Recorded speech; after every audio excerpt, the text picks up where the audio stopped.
What is happening? Welcome in, everyone. Welcome in, boys, girls, men, women of all ages. Hello, YouTube, and welcome in to Skap Live After Dark. I, of course, am Skap here along with moderator Gary, as always.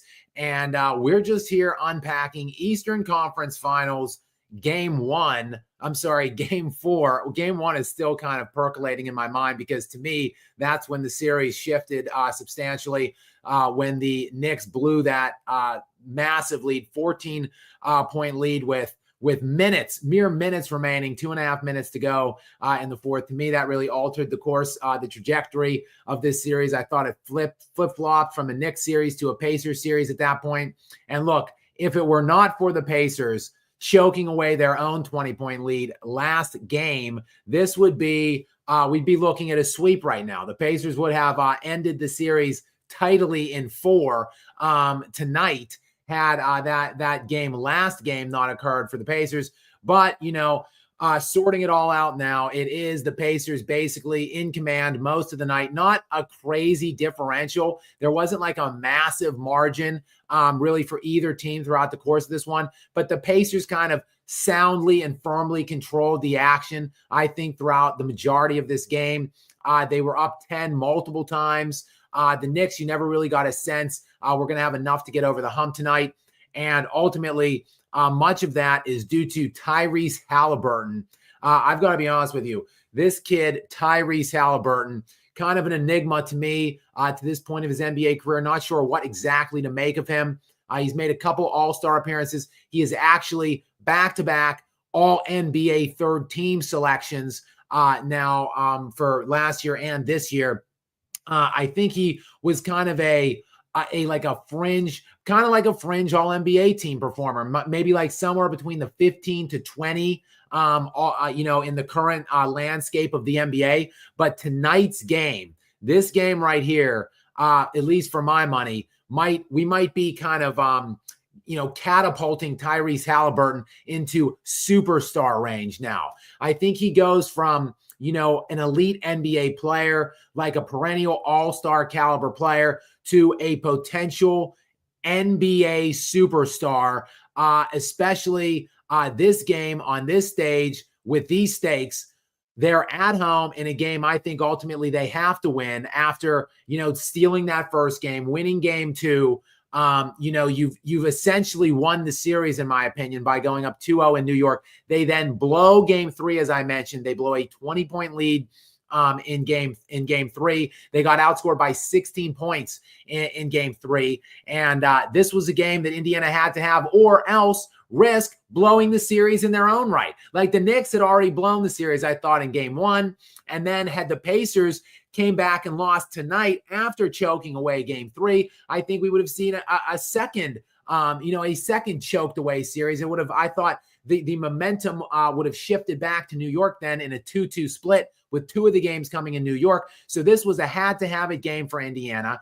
I thought Indiana was the team that had their backs against the wall tonight, if you ask me, because all they had to do was execute tonight. They win the game. They're at home. The pressure was high. I thought the stakes were high.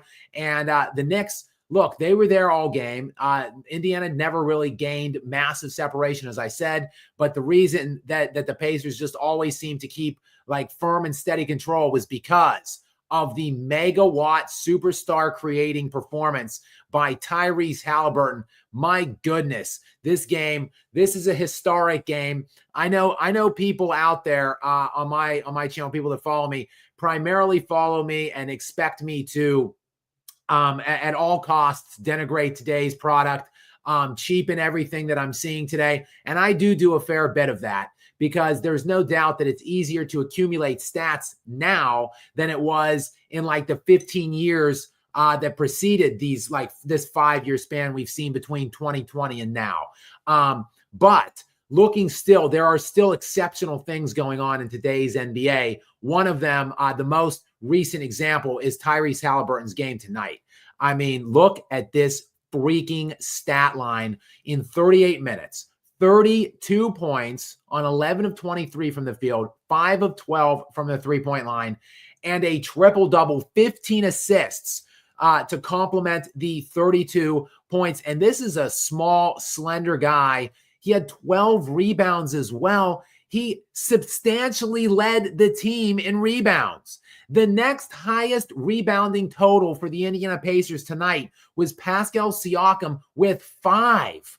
So, I mean, Tyrese Haliburton, nothing he didn't do. He had more assists than the entire team combined outside of himself, while leading them in rebounds significantly and leading them in scoring for the night as well. Again, that's 32, 15, and 12. And here's the big one. Oh, he also had 4 steals, mind you, also led the team, but 0 turnovers. 0 for a guy with the usage that he has to have the ball in his hands as much as he did tonight in 38 minutes, to shoot 23 times, to get the 15 assists, and to not have a single turnover. This is a historic performance by Tyrese Haliburton. I think he joins in terms of 30, 15, and 10 games all time in NBA history, playoff history. I think he joins Oscar Robertson and Nikola Jokic as the only guys to do it. And he did it with 0 turnovers. I don't know. We would need to see the Elias Sports Bureau. That's, by the way, the analytics site I couldn't remember a few days ago. The Elias Sports Bureau. I'll have to peer into that and see, is this the first time in NBA history to have a 30, 15, and 10 with 0 turnovers? I'd have to guess. I'd have to wager that the chances are high that is the first kind of its game ever in NBA playoff history. So again, as much as I do denigrate this product from time to time, as much as I do, and look, it's primarily when I'm comparing like the 15 to 2025 time, when I'm comparing it to like 1995 to 2010. That's really the stark differential. But looking at 2015 to 2025, it's not drastically different, at least from a pace of play and a point per game standpoint, than any other time in NBA history. Now, obviously, the lack of defensive opposition is probably it's at a high point. The lack of defense is at a high point in these last 10 years than it ever has been. So, of course, we have to factor that in. But look, 32, 15, and 12 with 0 turnovers is still 32, 15, and 12 with 0 turnovers. It is a magnificent performance. And when you look at, okay, perhaps we can't compare Tyrese Haliburton to, point guards that are playing in the 90s or the early 2000s necessarily with the stat line. But let's look at every other player that is playing in his contemporary time. Let's look at every peer that Tyrese Haliburton has now within these last 10 years, 5 to 10 years, and nobody else has done anything like this before. And again, with the usage rate that he pumped out, being the point guard, the primary initiator and ball handler on that team, to have 0 turnovers is unbelievable. And look, I don't know. Let me see exactly if I could figure out what the list height and weight is. He's actually listed at 6'5". I think I don't know what's going on here, guys. Sorry, I hear some stray audio going on here. Let me just cancel out of that website. They list him at 6'5". Which is bigger than I think. When I look at Tyrese Haliburton, he looks like he's like about 6'3" to me. But okay, 6'5", but only $185. So I weigh about as much or a little bit more than this guy, and I'm 6'2", 6'3". So to imagine this guy going in there and leading his team by 2 times as many rebounds as the next highest rebound generator tonight. This is just an incredible game by a young player. I think he's 25 years old. And like I said, 3rd-team All-NBA this year, 3rd-team All-NBA last year. And I think I'm ready to anoint officially. I'm ready to proclaim. I've been holding back all playoffs, even though he's had big moments. He had the Giannis, the big Giannis elimination game where he hit that massive 3-point shot off of his own missed rebound that he got on the free throw to eliminate the Milwaukee Bucks. That was a big moment. He had a number of big moments in the second round too, a number of them. A couple game-winning scenario type hits in that second round, and then of course the iconic Reggie Miller, the choke celebration in game 1 when he sent that one into overtime. And amid all of these great moments that he's had that come to mind in this postseason, which has been an iconic run for him, I think this game tonight is the crowning achievement to me, because they just won the series, in my opinion. Like if the Knicks been able to come in and somehow win both games in Indiana, then this, obviously the Knicks take back control of this with games 5 and 7 coming in New York. So now, though, it's a 3-1 lead for Indiana.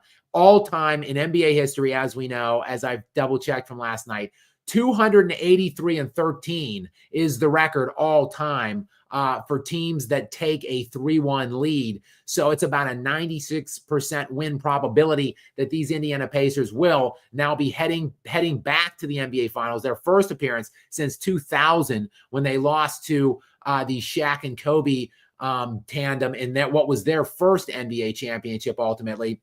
So I think congratulations would not be premature tonight on this night for the Indiana Pacers. Just like last night, I do not think that congratulations were premature for the Oklahoma City Thunder. Both teams find themselves up 3-1, and both teams now just a mere formality of timing, in my opinion. I think Oklahoma City will be ending it tomorrow night at home, and then Indiana, look, who knows? Maybe the Knicks gut out one home win to send it back to Indiana for Game 6. I don't know, though. Karl Anthony Towns was limping all over the place at the end of that game. He was holding his knee throughout earlier stanzas of the game that we saw. And then there was an Indiana Pacers committed an offensive foul, pushing a Pacer player into Cat at the end of the game, the very tail end of it, like a minute left. And he went in and buckled Karl Anthony Towns' knee. It looked like it displaced and moved out. Like, it looks to me like it's some kind of an MCL or PCL displacement. Look, I'm not a doctor. I don't even pretend to be one here, but I will say it looked like it could be some kind of a lower grade strain, like a grade 3 or 2 strain. So nothing serious or significant, but still probably like a 1 to 3 week injury. And I'm sure he's going to try to go. He came back in the game after that, even though he was severely hampered and diminished in that last minute once he did come in. I'm sure with their backs against the wall totally. I'm sure with them playing for their very playoff lives and it being an elimination game, I'm sure he's going to try to play in that game. Not unsimilar of what we saw Aaron Gordon do with like a 3 to 5 week injury in Game 7 with the Nuggets. But as we saw, Aaron Gordon was not effective at all. I mean, he gutted it out in that 24 minutes in that game. He got a miraculous 11 rebounds, but really was a shell of himself. I think that's what we'll see from Cat in 2 nights. And if that is the Cat we get in New York, then I don't think it's going back to Indiana at all. I think it will just be the Pacers in 5, but we'll see. We'll wait. Yeah, go ahead, Garrett. Go ahead, moderator. Before we jump into the super chats, there's something you need to address. Shout out to the chat, by the way. I've seen multiple comments here, and you need to address this, Skap. People are in here saying that the Thunder should be afraid of the Pacers. The Thunder should be afraid of the Pacers. Wow. Afraid of what? Are they gonna find out what hotel? Will the Pacers find out what hotel Oklahoma City's staying in when they travel to Indiana and send food poison all of their room their meals to their rooms? I don't see the Pacers winning even a single game in that series. I don't think that's a hot take at all. I really like Indiana. I really respect what they've done in this postseason. And really the last 2 postseasons, honestly. I diminished their run last year because of injuries around them. But I think they validated the run. See, whereas Boston this year, I think Boston was looking to try to validate their run last year, validate their championship last year. And they, of course, failed miserably and proved to us that they were frauds last year and that they got one of the luckiest championships in NBA history. However, I think Indiana also went into this season looking to validate their run, because they went to the Eastern Conference Finals last year. No one really took it seriously. And now here they are going to the NBA Finals. So I think they really validate that they are a legitimate team, and they are a well-constructed team. They have a lot of depth. They have a lot of top line play as well. I think really Tyrese Haliburton, obviously the head of the snake. And like I just said, I think he has been catapulted into superstardom now. He's third team all NBA, but I would say he's a top 10 player in the NBA at this point to me. Like entering the NBA regular season next year, like going in like late October when we start looking like who are the best players in the NBA, like Haliburton's a top 10 player. To have him obviously be the head of this snake, but they have, again, Pascal Siakam, moderator Gary and I spoke just very briefly about it offline on our way on here tonight. And I think he's one of, if not the most underrated players in the NBA. Like, to me, Pascal Siakam, I think of him as like a perennial all-star, but he's not. He's only made like 2 or 3 all-stars in his entire career. He was all NBA 1 year, I think. The guy is a straight stud to me. He had another massive game tonight. He was the story in last game, 39 last game. I think he had 30 tonight to double that up. So, or in back-to-back games. So huge performance by him again tonight. And then just the complimentary guys that go 3 through 6-ish.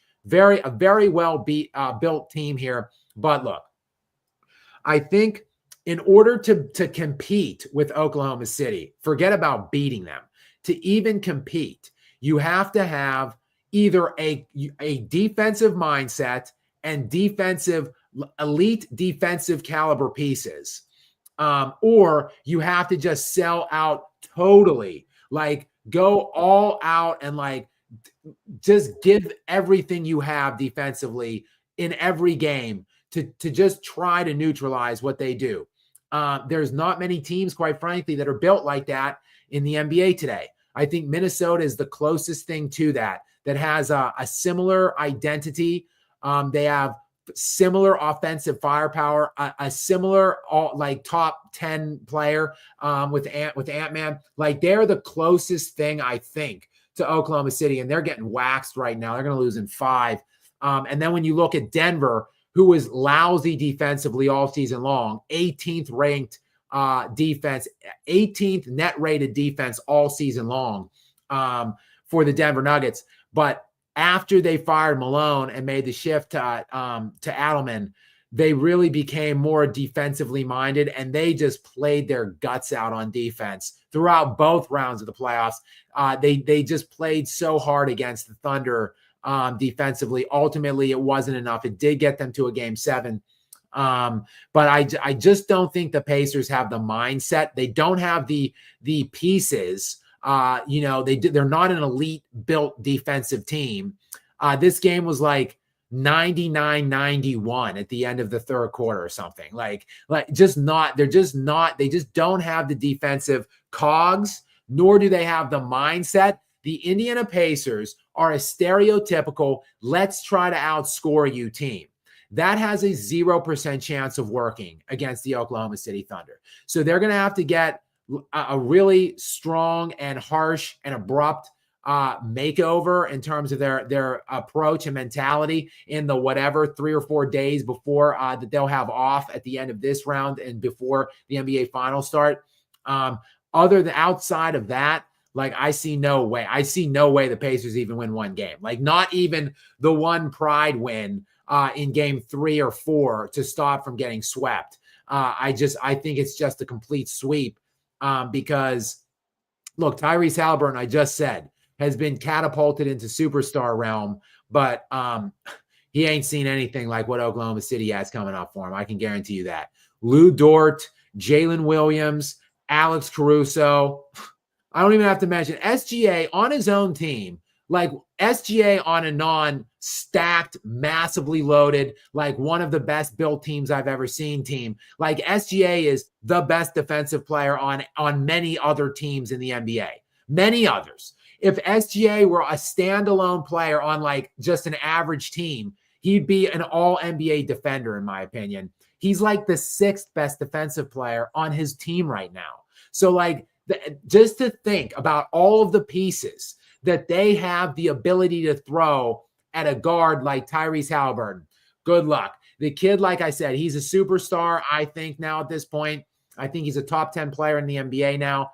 But I will not be overly critical of whatever I see from him in the next round, because it's just such an extreme ask for him to figure this thing out, to solve this puzzle of Oklahoma City, and to have the game plan basically going in like, yeah, we just have to score up like 120 to 125 4 times out of 7. Yeah, right. Okay, sure. Let's see how that turns out. So, guys, I'm high on the Pacers right now. I think I'm really impressed with them just as a team overall. But they're running into a buzzsaw next round. Like it's not going to be a pretty finals. Hopefully you guys still join me here in the lounge area on Skap Live After Dark next round, when it's a 4-game sweep and like every game is like a 20+ point beating. So I don't think it's going to be very compelling. But everybody, welcome in. We're about 20 minutes now in to the lounge. Welcome in again to Skap Live. If you are just joining us, it's early. It's an earlier night tonight. I might actually get to sleep at a regular hour tonight. I'm actually pretty excited by this, as you can tell. I don't know if you can tell, but I'm a little fatigued today. I did not get any kind of a nap in. Really, it's just been a long couple weeks, a long 6 or 7 weeks in the postseason, but I'm enjoying it. I will find my way to re-energize, I guess, tonight, get a longer night's sleep here, because it's not even close to midnight yet. But welcome in to everyone that is here. Welcome in to moderator Gary, as he is, of course, joining us as always. And Gary, did you have anything to add to our? And we can talk, guys, about this game and about this series moving forward. Unfortunately, 2 pretty compelling series, I think.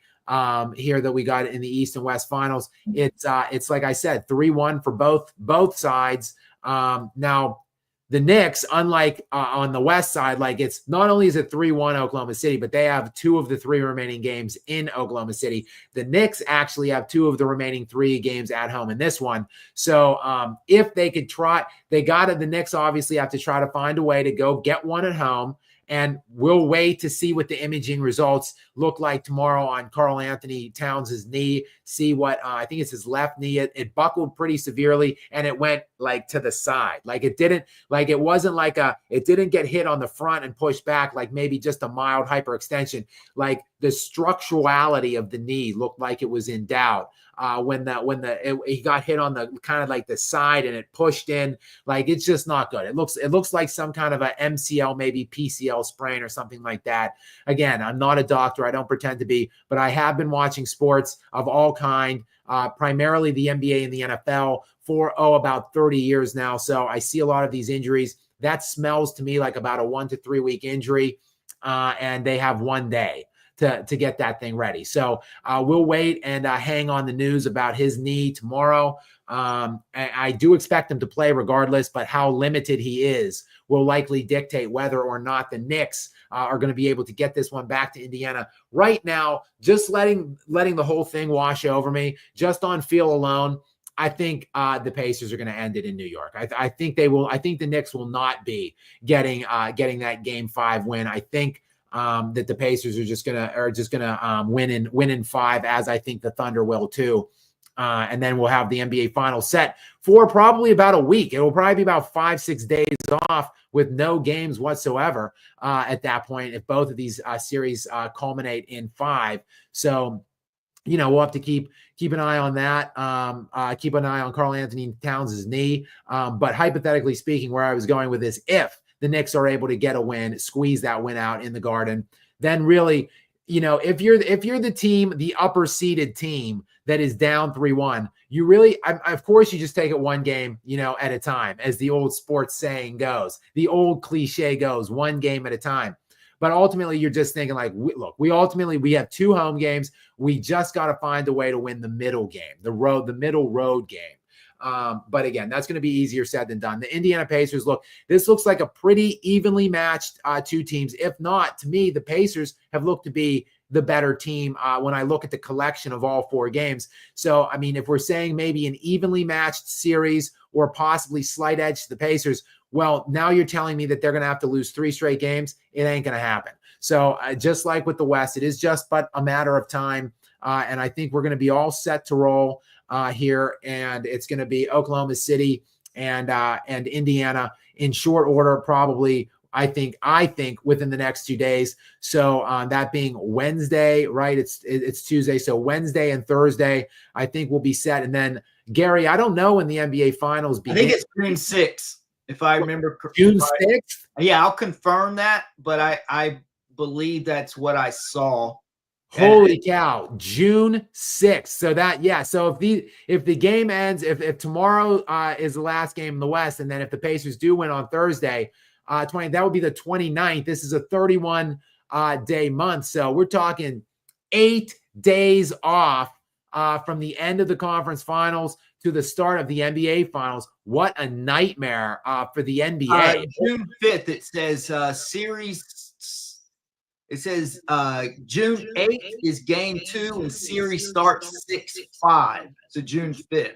Okay, so not too bad, but yeah, still like 5 or 6 full days off between the end of this and the start of, but that's just the way it goes sometimes. I think we're going to stretch out the game 6. I think Indy's going to win it at home in 6. I mean, we don't know if it's going to be this Thursday. I mean, it could be, but we don't know. I think the Knicks are going to scrap out one more win. We don't know, Gary. That's true. Let me just Google Karl Anthony Towns though. Let me say something real quick. I want to give a shout out to the Knicks and the Knicks fans in here for your toughness. Just the way Cat was trying to fight through the injury. And I remember in the last round, Josh Hart got hit. Blood was trickling all down his face. He got up. He went and got stitched up, came back in the game. And the reason I'm bringing that up is because I was just thinking, look at how much tougher Josh Hart is than LeBron James. What will LeBron have done if he actually had blood trickling down his face? If he actually had a real legitimate injury? Because we see how he fakes everything. First of all, Gary, I want to apologize. So the knee buckling occurred a little bit earlier in the fourth quarter than I was seeing. I was thinking it was like the last minute or so. It was like with about 2.5 minutes to go. And he did, like I said, come back in. There's no preliminary reads on Karl Anthony Towns on I don't see any online doctors speculating at the moment on the severity of that knee injury. But again, if it's me and just reading the tea leaves of all of the things I've seen throughout all of the different sports and games I've watched, and the different injuries and stuff I've seen throughout my unfortunately pretty advanced life now at this point, with how damn old I am. That looks like more than just a day or two recovery for an injury. So I honestly, I just don't know. I get what you're saying about the Knicks. They are scrappy. They do have heart. And I'm not, I guess, counting out thoroughly the possibility of Brunson just going ballistic and having like a 45-point game, and it doesn't really matter what Indiana does in that next game. Brunson's just going to be on a mission to keep them alive for at least one more game. But if they have either Karl Anthony Towns not available or significantly hampered, I just don't see any way that they're going to be able to extend this series beyond Thursday. But we shall see, Gary, as the saying goes. That's why they play the games. So we'll see. But I think that it is just a formality in terms of it. We will be getting Oklahoma City and Indiana here. At some point that will be the NBA finals that are set. But guys, we do have some of these super chats in here. So I'm going to try. I say every year, I'm going to try not to get super far behind on these. So we've already have like 10 or 11 in, and I've been talking about this game. So it's been we're 30 minutes now into the lounge. And we've been unpacking game 4 of the Eastern Conference Finals. Indiana seizing control of this series, 3-1 now, amid the historic game by Tyrese Haliburton. We can continue talking about this. We can talk about the other series if you guys want. Like I said, we're about a half an hour in now, so this feels like a good time to me to start pouring into some of these super chats, starting with a regular here, Giuseppe DeRosa. Welcome in to the lounge, Giuseppe. He is obviously a pretty active member here in the sponsorship area of the lounge. So thank you. Shout out to you, Giuseppe. And what is the question or comment here, Gary? I love Kobe, but Hakeem had the toughest title run, beat 60-win Jazz, Stockton Malone, 59-win Suns of Barkley, 62 wins Robinson, make that MVP David Robinson that year, 57-win Magic, Shaq, and Penny with little help. I'll say this, Giuseppe, not only will I agree with you, that is the best, most difficult one-year run in NBA history, and it's not even close. The SRS, if you combine the SRS rankings of the 4 opponents that Hakeem faced in that playoff run, it is insane, absolutely ridiculous. If you look at it, it is, and by percentage of his opponents, it is unequivocally the highest percentage of win percentage cumulative of opponents faced and beaten to win an NBA title. So for a one-year title run, that is definitely, to me, the best one, in my opinion. And I would also say this, Dirk Nowitzki's 2011 title run, I think as a single one-off one-year run is also better than anything that Kobe did too. I'd say that it's Hakeem and Dirk are the 2 best one-year runs. But I do have to disagree with with little help premise there at the end, because so you're talking about the 94-95 run. Of course, Jordan came back the fall that year, 94-95, lost to the Magic in the East semis, I do believe. And then the following year was the 72-10 year for the Bulls, where they easily won the championship. So that was the 95-96 year. So Giuseppe, you're talking about the 94-95 run. But what happened in that 94-95 year, actually? The year before actually was Hakeem's first title run. And that to me was even more impressive than this one, because he did have no help at all. He went Hakeem in that 93-94 season. That was the season, I believe, that he was MVP, Defensive Player of the Year, and won the championship, Finals MVP. No one has ever done that, all of those things in one season ever in league history. Not before, not since. Just Hakeem Olajuwon. And his best player, other than himself on that team, was Otis Thorpe. That run is unequivocally bananas, that playoff run. So he didn't beat as good of teams in that first year, but he had way less help. Otis Thorpe, the only player like on the entire roster that ever made an All-Star at any point in their entire careers, and he made one All-Star appearance ever, and it was years earlier. I think Otis Thorpe in the playoffs that year averaged 13 or 14 points per game. That was Hakeem's second leading scorer on that team. But the run you're referencing, the next year, the 94-95 year, the Rockets were floundering at the trade deadline. They were not good. They were not going to win the championship that year. They were not going to repeat. They were not going to beat probably any of those teams you just mentioned, but they made a trade at the deadline for Clyde Drexler, who was still at that time a perennial all-star caliber player, who is a top 50 all-time player, not top 75, top 50. So Hakeem doesn't go back-to-back. I love Hakeem. He's in my top 5 all time. But he doesn't go back-to-back. He doesn't win that title at all if they don't get a top 50 all-time player still in the midst of the tail end. The tail end, yes, but still in the midst of his prime. I believe he made an all-star game the year before that trade, and he made an all-star team the year after that trade. Kobe Bryant, on the other hand, in the years that he went back-to-back, and actually he went to 3 straight finals, and it actually, unlike LeBron's putrid little Eastern Conference where he was going to the finals every year and it doesn't mean anything, Kobe just getting to the finals 3 times meant a lot because he was playing an absolutely loaded Western Conference with little help for Kobe. So Kobe went to 3 straight, won back-to-back against, in the 3 years that he went, the 12 teams they played, 11 of the 12 won 50. in the regular season. So 11 of the 12 playoff teams Kobe faced in the 3 finals runs won at least 50 games. The only non-50 win team that he played in the whole 3-year run was the Utah Jazz in the first round one year, and they won like 46. So Kobe did that without a single other top 75 player. So not only were there no other top 50 players or whatever, there wasn't even a single other top 75 guy. And Kobe went to 3 straight, won back-to-back. When I'm looking at totality of the picture of it, to me, Kobe had the greatest sustained run, like the greatest multiple year run when you look at opposition, opponent, whatever, and supporting cast.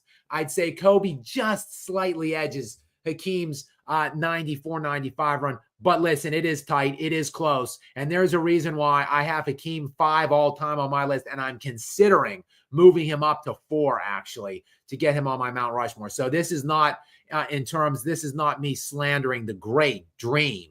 This is just me backing up the great Black Mamba here. But great question, Giuseppe, overall. And thank you very much again for your continued support. We now have the Enforcer in, who is a regular here to the lounge as well. It seems, again, I'm just looking through these super chats now. I don't know, like 15 or so of them accumulated up here. And they're pretty much all just repeat sponsors and supporters here. So many thanks to all of you guys. The Enforcer's in next. What do they have for us tonight, Gary? He says, Haliburton hurting these Knicks. He can't be as overrated as LeFraud, can he?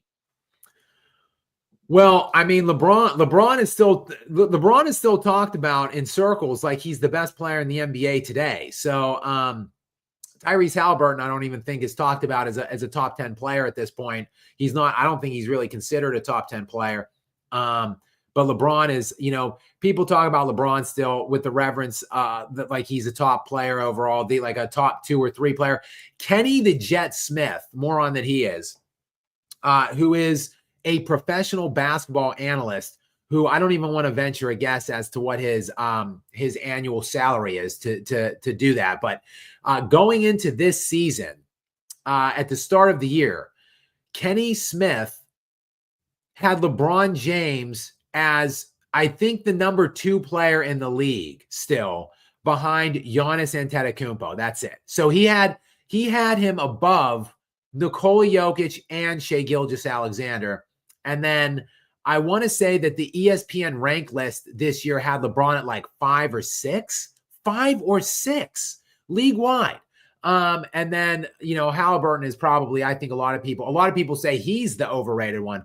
I would obviously flip-flop that. I think that LeBron is still at this point overrated. As great as LeBron is, because look, he is still at least statistically a good player at his age 40 year.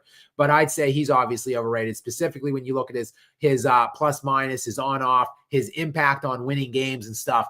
I'd say LeBron's the overrated one, whereas Tyrese Haliburton's on the verge of getting his team into the NBA Finals. Nothing overrated about that kid. Next in is Sully's Tech Hub. Welcome back into you, Sully. Again, another regular. Many thanks for your continued support and generosity here for us at the lounge. Gary, what does Sully have to say or comment about here tonight? Thing worth tracking. How are ticket sales / attendance going to be affected by Caitlin Clark's injury and absence? Is it really her to Reese? They rematch. Yeah, good point. This is something I'm going to be watching and tracking. This is actually a point, one of my buddies, Brian, I don't know if he's watching, but he is he hosts a sports talk radio show in Pittsburgh. And I've been on his show a couple times, talking both basketball and football, with him. And we're pretty close. We stay in touch frequently. We text pretty much daily. He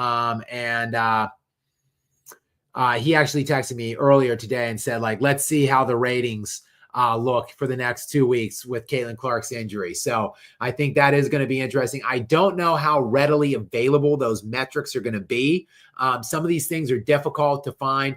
Some of the stuff, the leagues themselves kind of keep them shrouded in obscurity and don't want you to know. But I'm going to do my best to keep an eye on that and to track that and probably do some kind of a piece about it, at the end of the 2 weeks whenever Clark gets back. But good point, Sully. And again, thank you very much.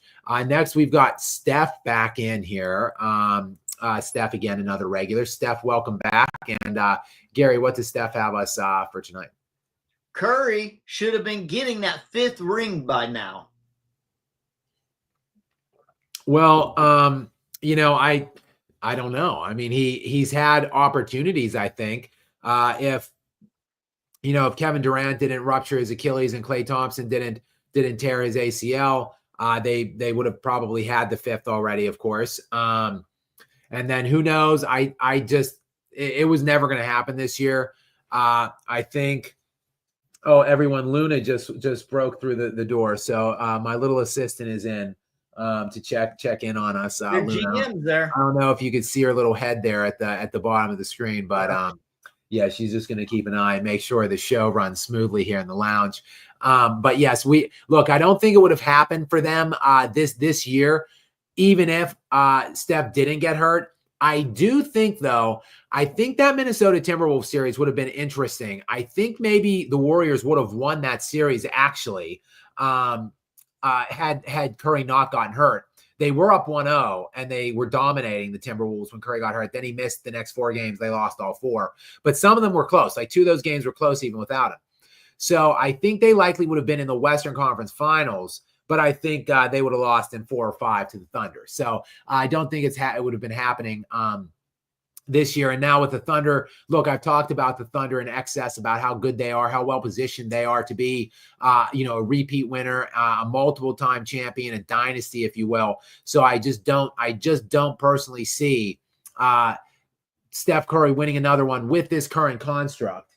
Sorry, I was just checking on my assistant, Luna. I do not see them winning another one unless they alter the dynamic of the team in some way. Like if they can keep Butler and Curry and get better pieces or a better piece, I think maybe then possibly they're still at least one piece away in my estimation. I think their ceiling is the second best team in the West next year if they make no moves. And then if they want to get to be the best team in the West, then they're going to have to do something in the offseason. Is there a way Giannis could possibly go there? I've heard speculation about that. It seems like a fantasy, but I mean, I'd have to look at the makeup of their draft picks. It would probably take, because they don't have any, like, they have a couple nice little young assets. So maybe 2 of their young guys, 3 of the young guys, maybe 2 young guys, 1 throw-in salary guy, and then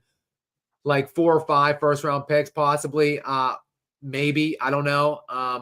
There's been speculation that Giannis wants to go there or that there's mutual interest with them. So, yeah, look, if Steph Curry and Butler get Giannis, then yeah, that's obviously a piece that I'm talking about. Like that's a game-changing kind of a switch to the equation of how the Western Conference is constructed. I think they would be able then to compete with anybody, including the Thunder. But again, that assumes health.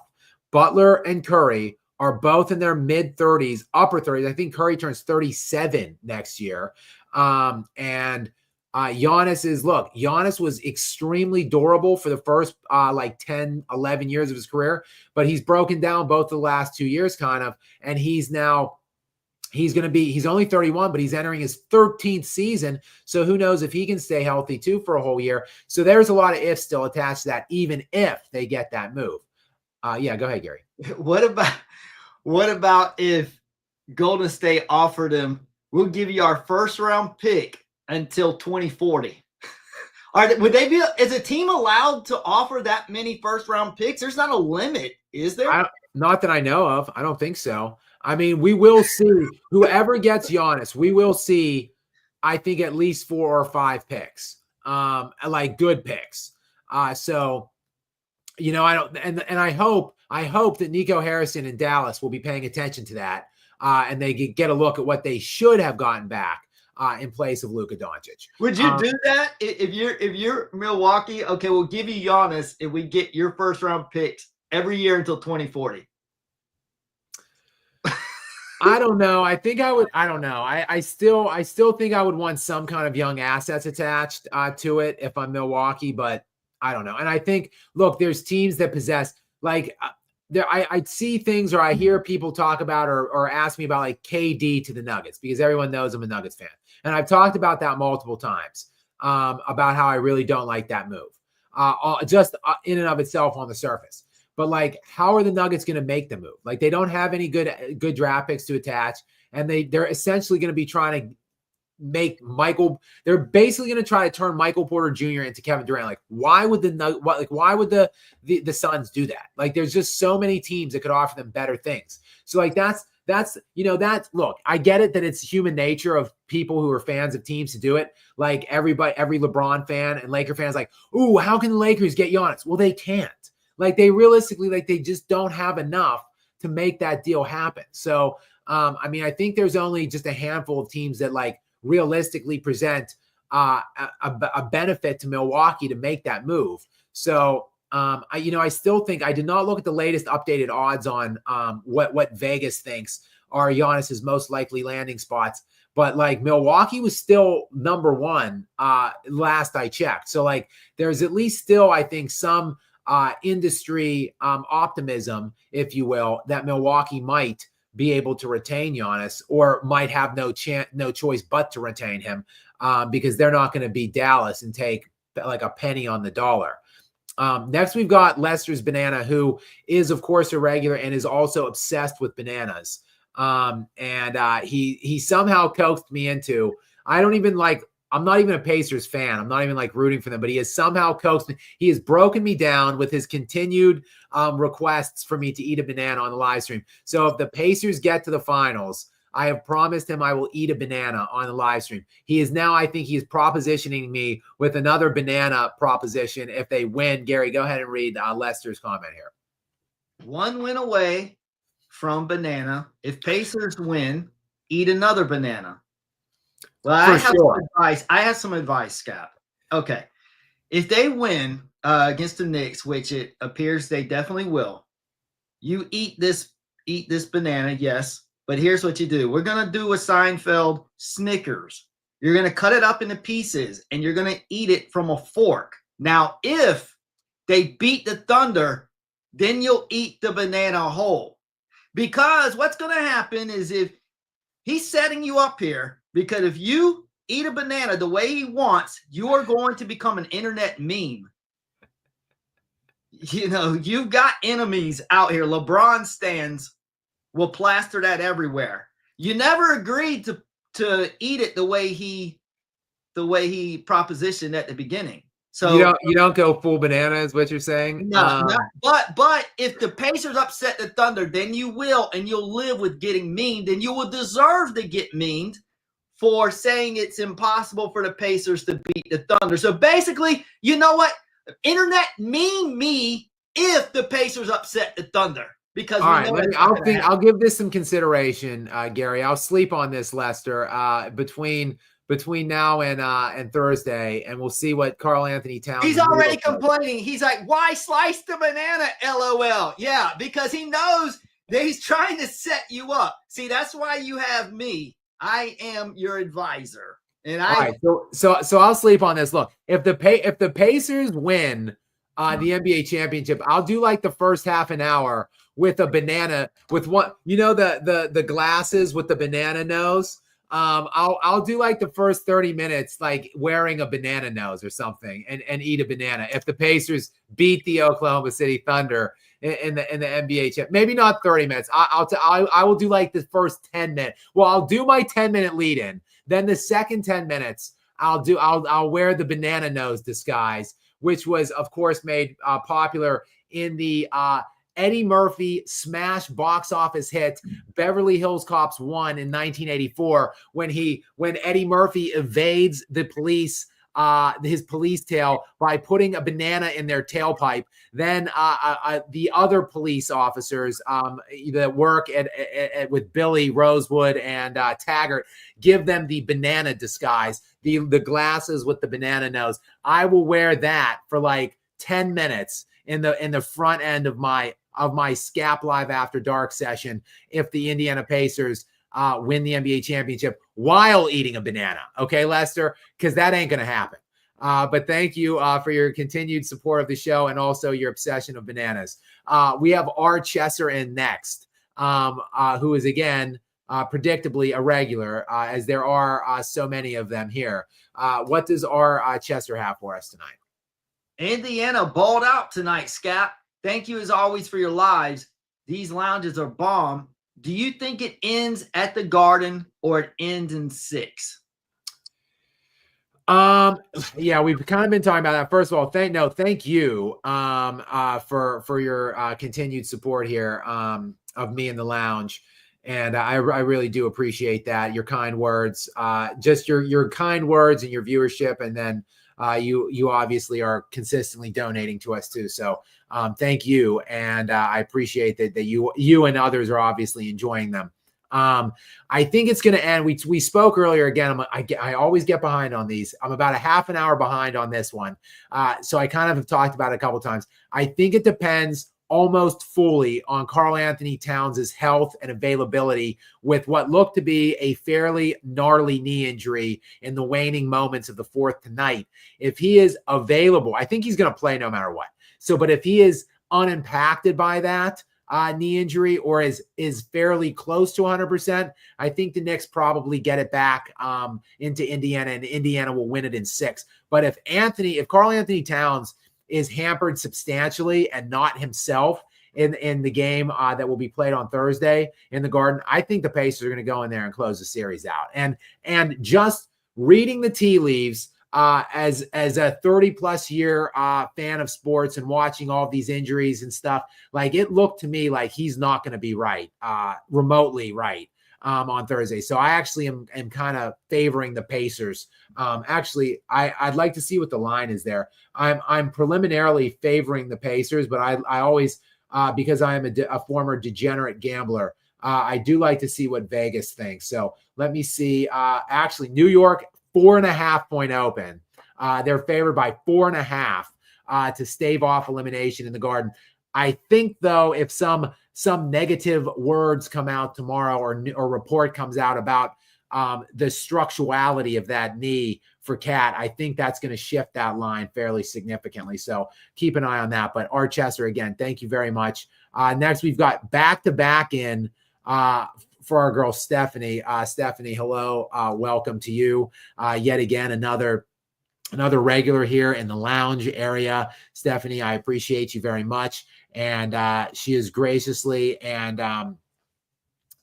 she has sent us, I should say, she has very graciously sent us back-to-back super chats here. So we'll go back-to-back with Stephanie. Gary, what is the first one for us? Chuck just dropped the best quote about Ant in the faces of the league. I've been saying this. ESPN, stop trying to make Ant happen as the face. Yeah, I agree. I agree. Like Anthony Edwards I think he is a great young player. I think I like a lot of elements of his game. I like some elements of his mentality and his alpha mentality and that he thinks he's the best player alive. But like, I don't like the way he sulks. I don't like the way he walks off the court early and doesn't shake hands in losses. That's during the series and at the end of series. He just seems like a poor sport. He's dancing around like a damn fool when they win. And then he's walking off the court with like 10 seconds left, not shaking anybody's hands when they lose. Like if you're going to be classless and wins, I'm okay with it. I'm okay with that. Like you earn the right to be classless when you win, I think. Like if you want to talk your shit and dance around and smear people's faces in it, that's fine. But then you have to have class in losses though then. Like you have to sit there and watch as other people dance around on you and like go up to them and shake their hands. So I don't like some of the things that Anthony Edwards brings to the table. And I think he also vanishes. not this series notwithstanding, because I think he's in an uphill battle in this series, and I don't think I'm going to be overly harsh on him, regardless of how this series goes and how he goes out. But he has vanished in other moments throughout his career that have been losses, and he hasn't been there in a lot of his key moments of wins, and he's just been carried along. So there I think are some things to be critical about Anthony Edwards about, just on the surface of it. And then really when you dig into it, like, he's never once been top 5 in MVP. He's never once been first team All NBA. Like, how can a guy be the face of the NBA or be considered, to me, the face of the NBA? Like, okay, if you're not the best player in the NBA, that's fine. You can still maybe be the face of it without being the best, but you have to be like a top 2 or 3 player. Like you can't be like the 8th or 9th best player in the NBA and be the face of the NBA, which is what Anthony Edwards is. He's like the 8th or 9th best player. Like, he's never been top 5 in MVP. He's never been first team All NBA. I think we've really anointed this dude way too prematurely. So Stephanie, I'm with you. And again, many thanks to you for your generosity, your continued generosity and support of us here in the lounge. And speaking of just that, Stephanie is back with a back-to-back comment or question here. What is this one? I think I see Jokic's name, so I know I'm going to like it. What does Stephanie have to say this time, Gary? The faces are those who earned it already, especially Jokic. At this rate, might have a better case for Tyrese than Ant.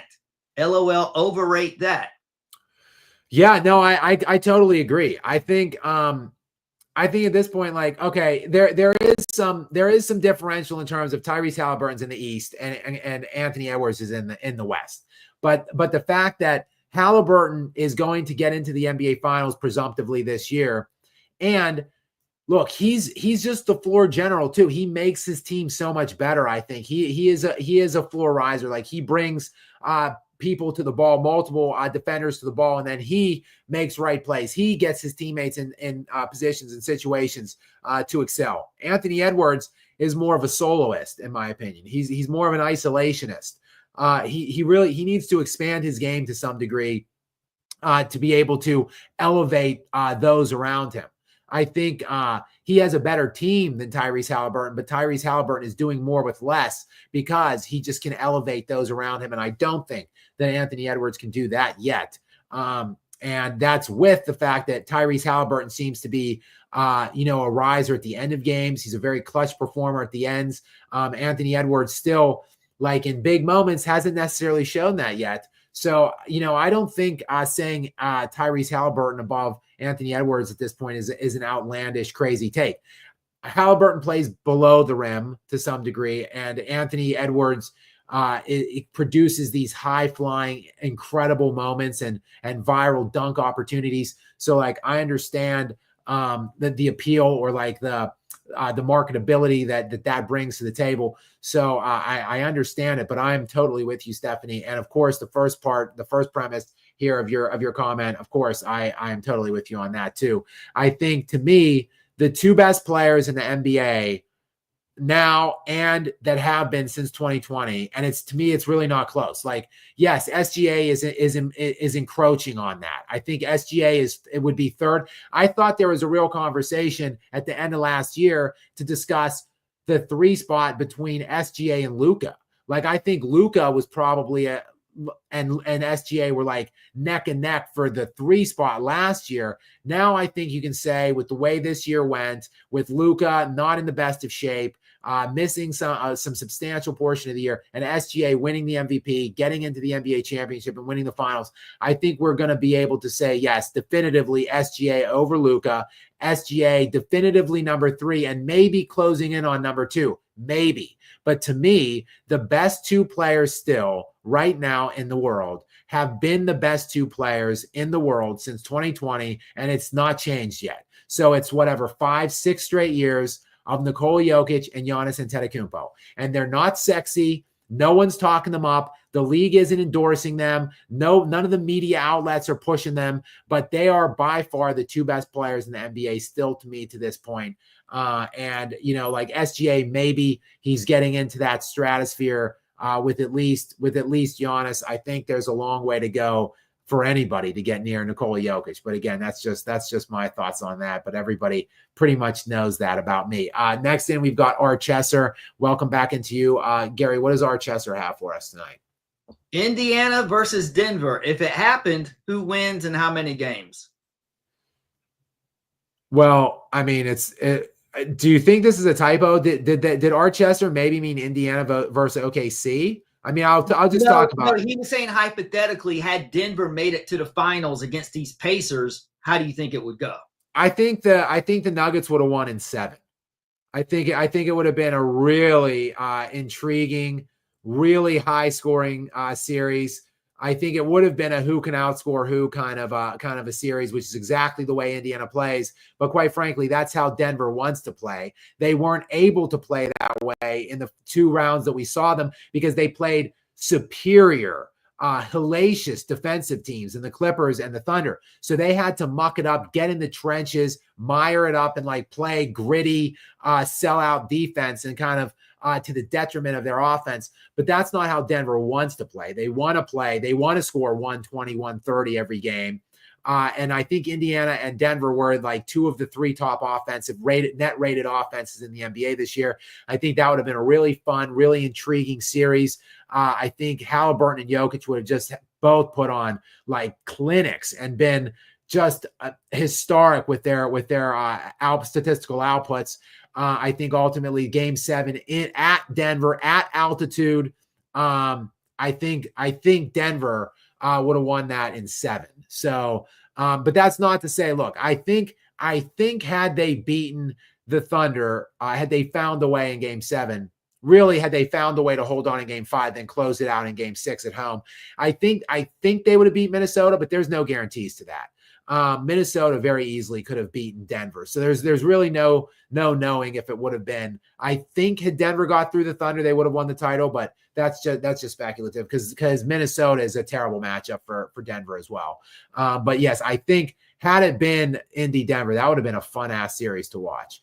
Next in is Dylan Davis again. Welcome back in, Dylan. Thank you very much again for your continued support. And Gary, what does Dylan have for us tonight? What's up, Gary? Skap, can the Pacers push OKC to a Game 7? I think there are key matchups that we are probably overlooking. Pacers are very deep. I do think the Pacers would win 1 because I think OKC just get too relaxed and complacent, and Indy just runs all over the place. So I think it would be OKC in 5. Because OKC, they don't sustain urgency once they get a lead. Like with Minnesota, they beat them handily. And then Game 3, it's like they didn't even take it serious. That's the only reason they lost by 40. They're just shrug it off. They're like, okay, we'll win the next game. Yeah, I agree. I think we've seen Oklahoma City play down to their opponents at times in game, and at least individual or single games or moments of series to this point. So, it's hard to just proclaim a sweep. I think it will be tough for Indiana to even get a game. Dylan, I'm still about a half an hour behind on these, maybe even more. I'm getting further behind. I'm like 40 minutes behind now on this. We've kind of talked about this one already, but I don't mind recapping it to some degree in case Dylan wasn't here or whatever. No, I don't see any way that the series gets to 7. Like I said, I'll be fairly surprised if it gets to 5. Definitely if it gets to 6. No way do I see it going 7. Like that would be, well, although I do think Indiana is better than Denver, and Denver got them to 7. So maybe, I guess maybe, but no, I think when Oklahoma City gets that close and they're in that series and they're 4 wins away, I think they're just going to smell the blood in the water, so to speak. And I think they're going to be at the top of their game with the advanced visibility on that. They're going to want to make a statement, I think. And unfortunately for Indiana, I think it's just going to be a very quick series, in my opinion. And I just don't see a team that possesses like no defensive mindset at all, that they're going to go into a series and be like, yo, let's try to just score 130 every game for 4 games. Good luck with that. Like, I just don't, that is not a way that you try to go about attacking the Thunder. Really, the best way to beat the Thunder is to limit possessions entirely. Like walk the ball up, slow it down totally, turn it into a half court set, like get good shots in the half court on that defense, which is also asking a lot. Don't turn the ball over, like limit yourself to like 12 turnovers or less. Keep the game slow as can be. And then maybe keep the Thunder, make them take the ball out of the net, make them not don't key their transition offense by turning it over or taking bad deep shots and letting those deep rebounds trickle out. Like make them play a half court 2, throw a zone at them, keep them slowed down, hope they get confused, miss threes, like try to win games, like 108 to like 104 or 99 to 95. Like that's the way you beat the Thunder. It's the only way. So like, does Indiana want to do that? Is Indiana going to be composed enough and focused enough to alter the whole dynamic of what their what their entire like basketball mindset has been for the entire season? They're run and gun. They're speed it up. They're, make the game as quick as possible. Like you're going to get run through the floor against Oklahoma City doing that. So I don't know. Carlisle's a great coach. We'll see what kind of a game plan. And they're going to have a couple days, both these coaches, to game plan for the other.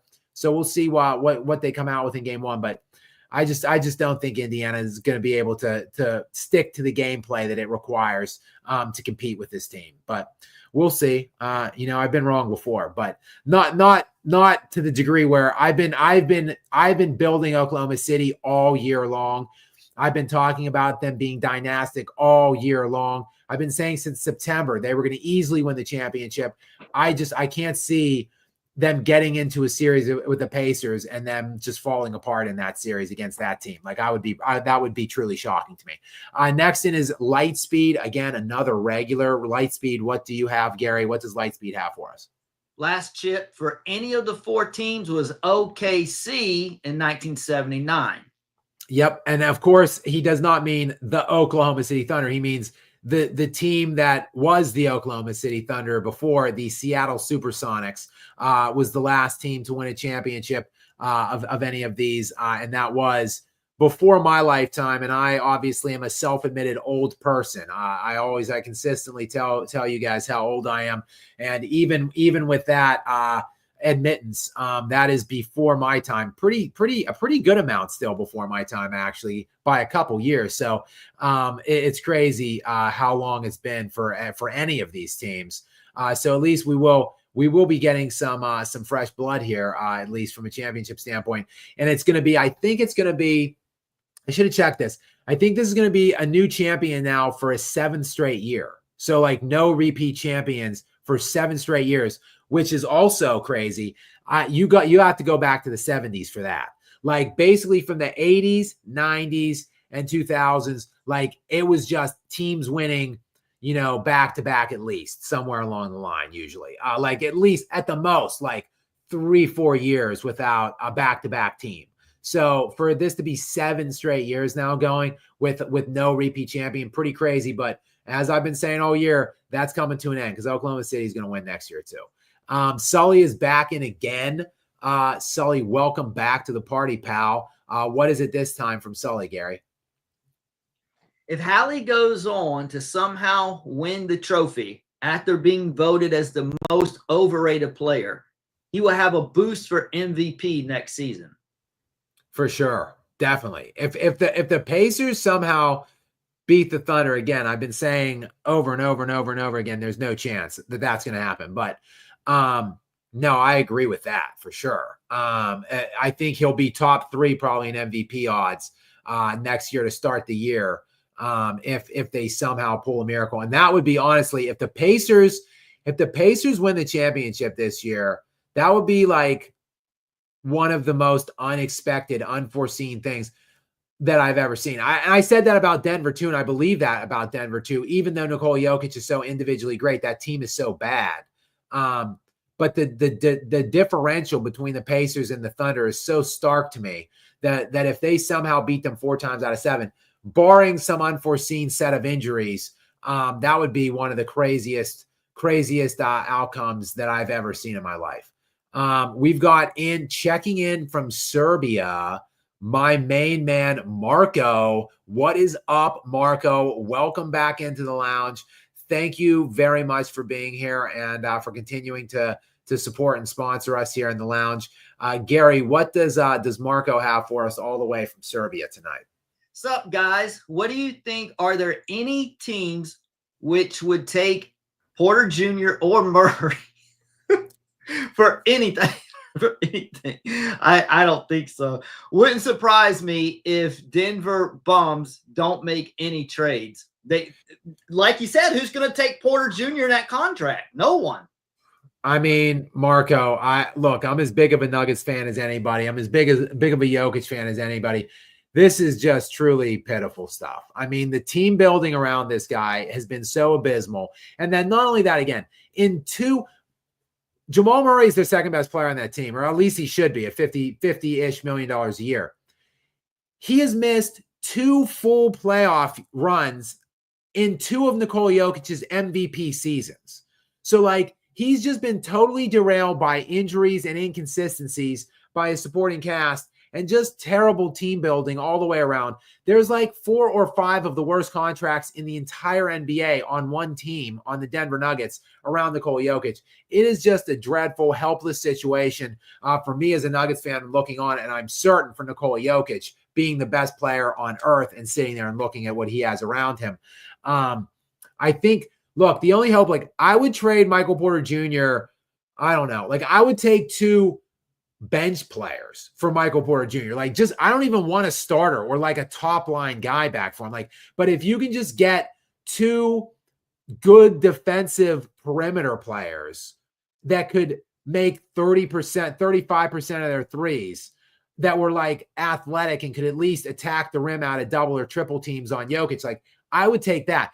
Find a team that has 2 defensive, 6'8" athletes that are scoring 7 or 8 points per game, and trade Michael Porter Jr. for those 2 and throw in a first round pick just to grease the track, so to speak, for that. That to me would upgrade the Nuggets a lot. Just doing that one small move.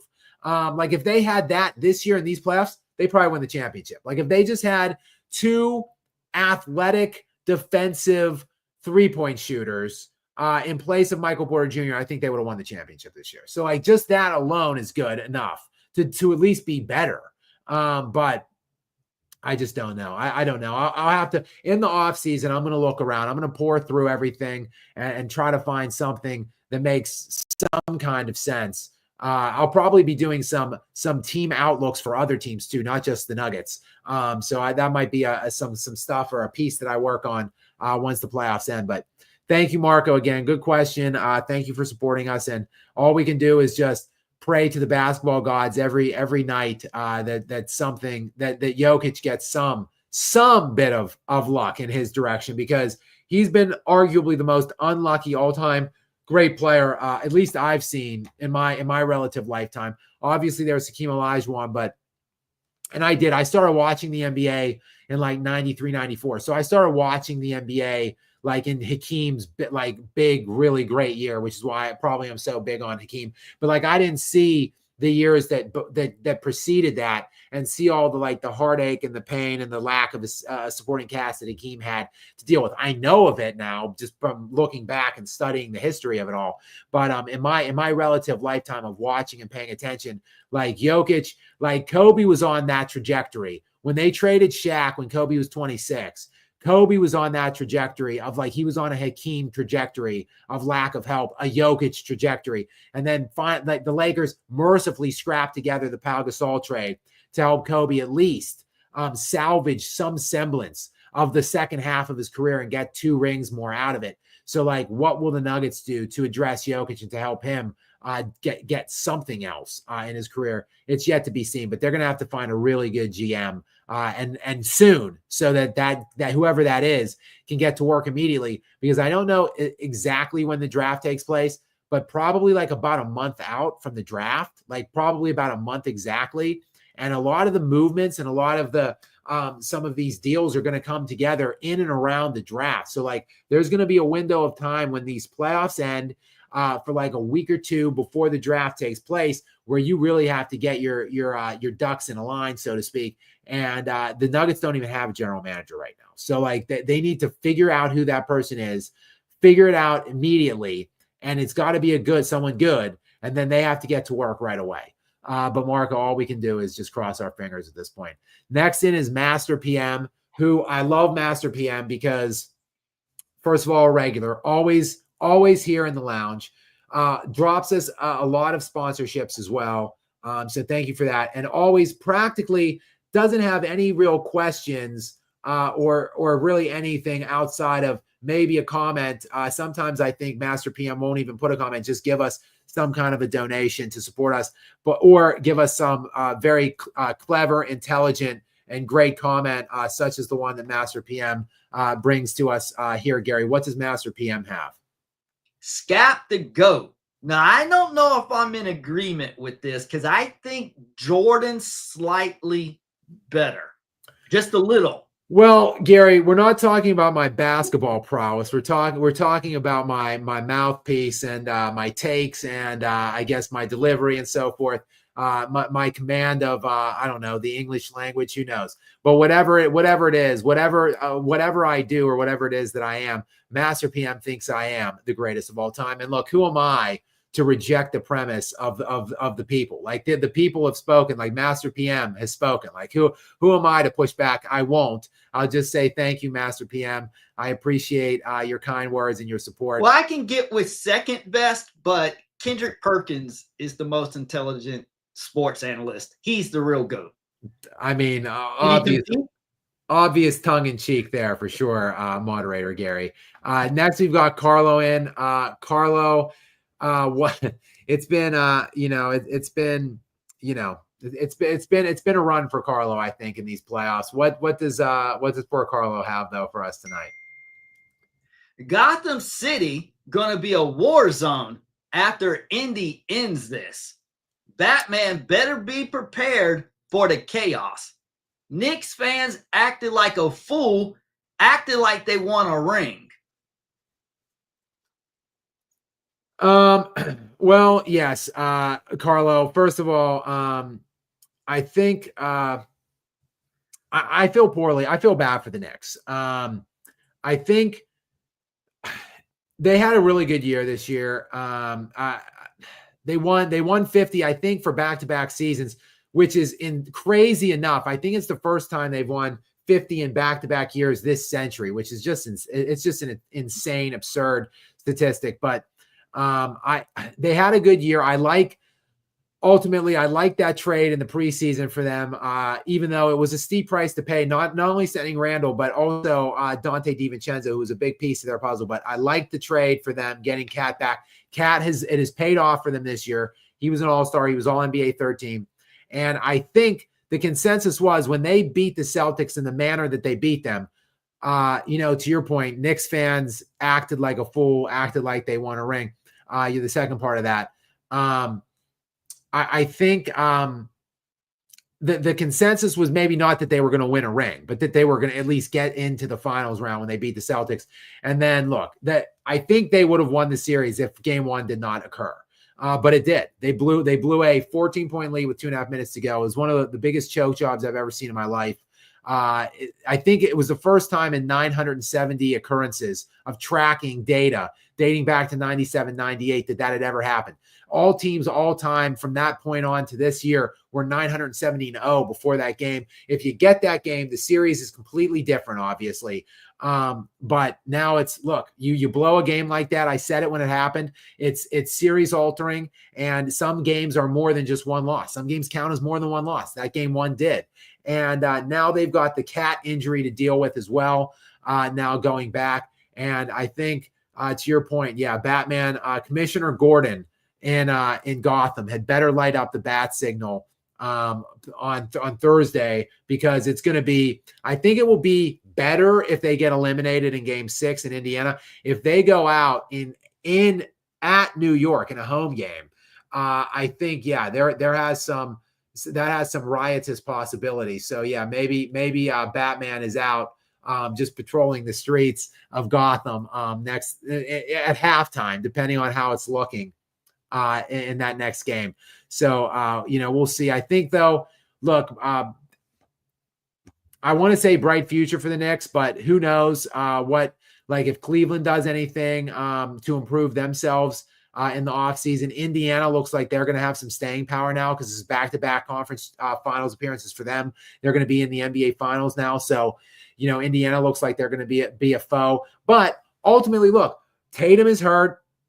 He's not going to play next year. So, the East isn't crazy stacked. The Knicks could actually get back and be in the mix next year to get into the NBA finals. But again, once you get into the NBA finals, the problem is, can you beat anything that comes out of the West? And it's same old same, I think, for Eastern Conference teams. They're playing for second best. The West is just, I think, everything or anything that comes out of the West is just going to be much, much bigger, much better than anything that comes from the East. So, Carlo, thank you for the question, and I appreciate your continued involvement. And I know that Cusmo Jimbo is a big Knicks fan, actually. So, just as fate would have it, Cusmo Jimbo is actually in next, following Carlo's message about Gotham City being a war zone here. So let's see what Cusmo Jimbo has to add, if anything, on the heels of Carlo's comment. Cusmo, welcome in. Condolences, my friend. I know you're a big Knicks guy, and I know they're breaking your heart, obviously, in this series. To Carlo's point before, what does Cusmo have for us, Gary? We blew it, Skap. My Knicks had the opportunity to control the series, but we didn't get it done. What would you do in the offseason if you were their GM? Well, don't feel too bad, Q's, because they were not going to beat OKC even if they made the finals. Exactly. So, Cusmo, let that be your one bit of condolence that you weren't. There was really no championship at least coming, but it obviously would have been nice to just be in the finals for the first time this century, the first time in 25 years.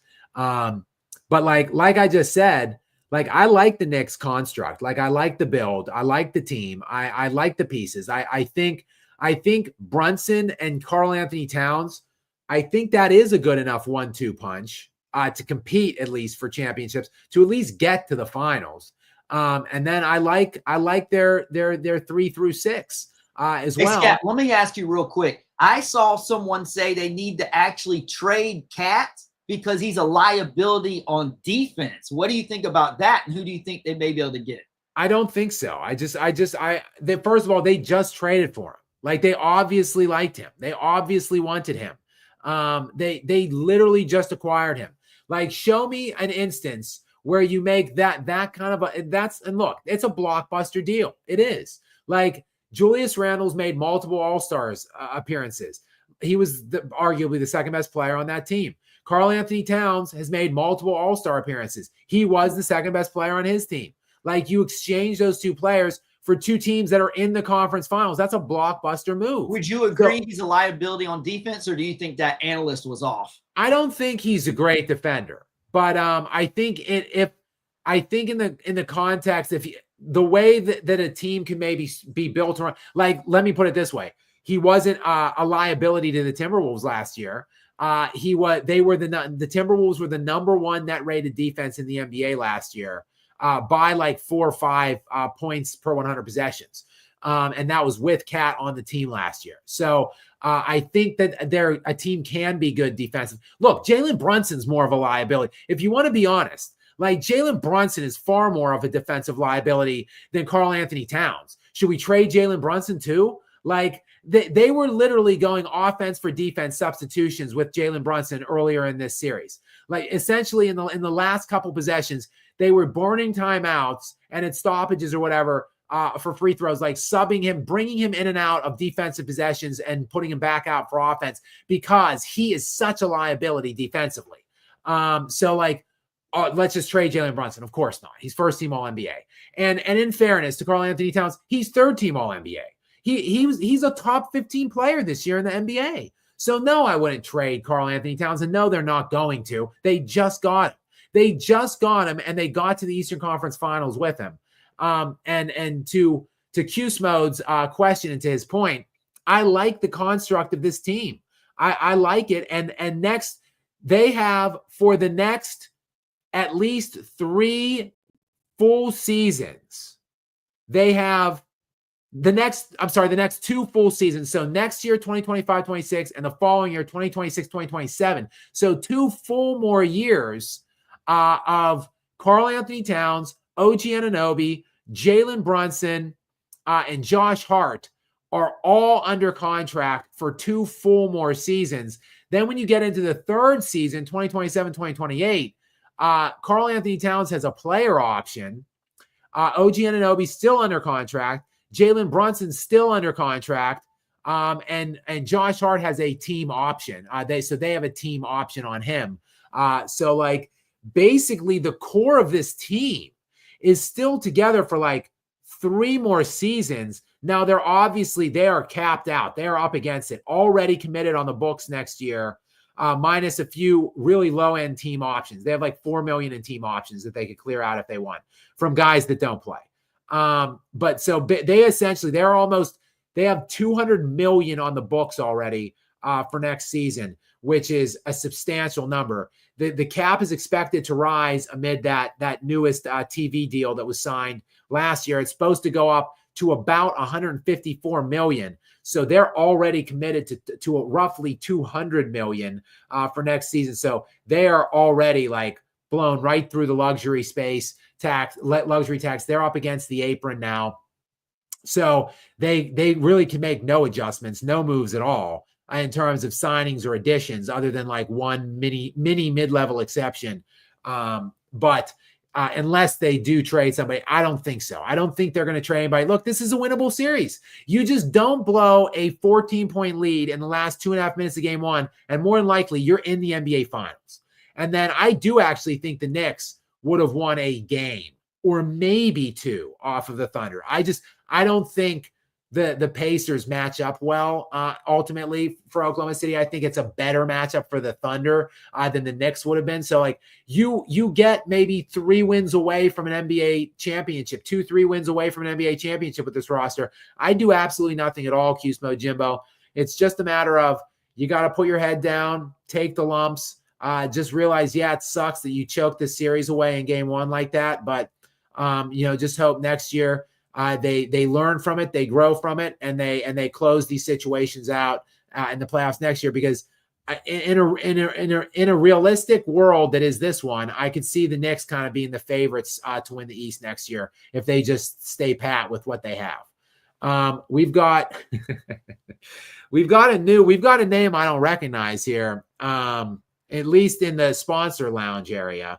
I do my best to look at the live chat in general, but I like this handle. Massive Dumper is the name of this handle. That's a funny name to me. I have a juvenile sense of humor though. So Gary, first of all, Massive Dumper, welcome to the sponsor lounge area. Thank you very much for your supporting us here. And Gary, what does Massive Dumper? I just like to say Massive Dumper. So I'm just maybe going to say it one more time. What does Massive Dumper have for us tonight in terms of the question or comment?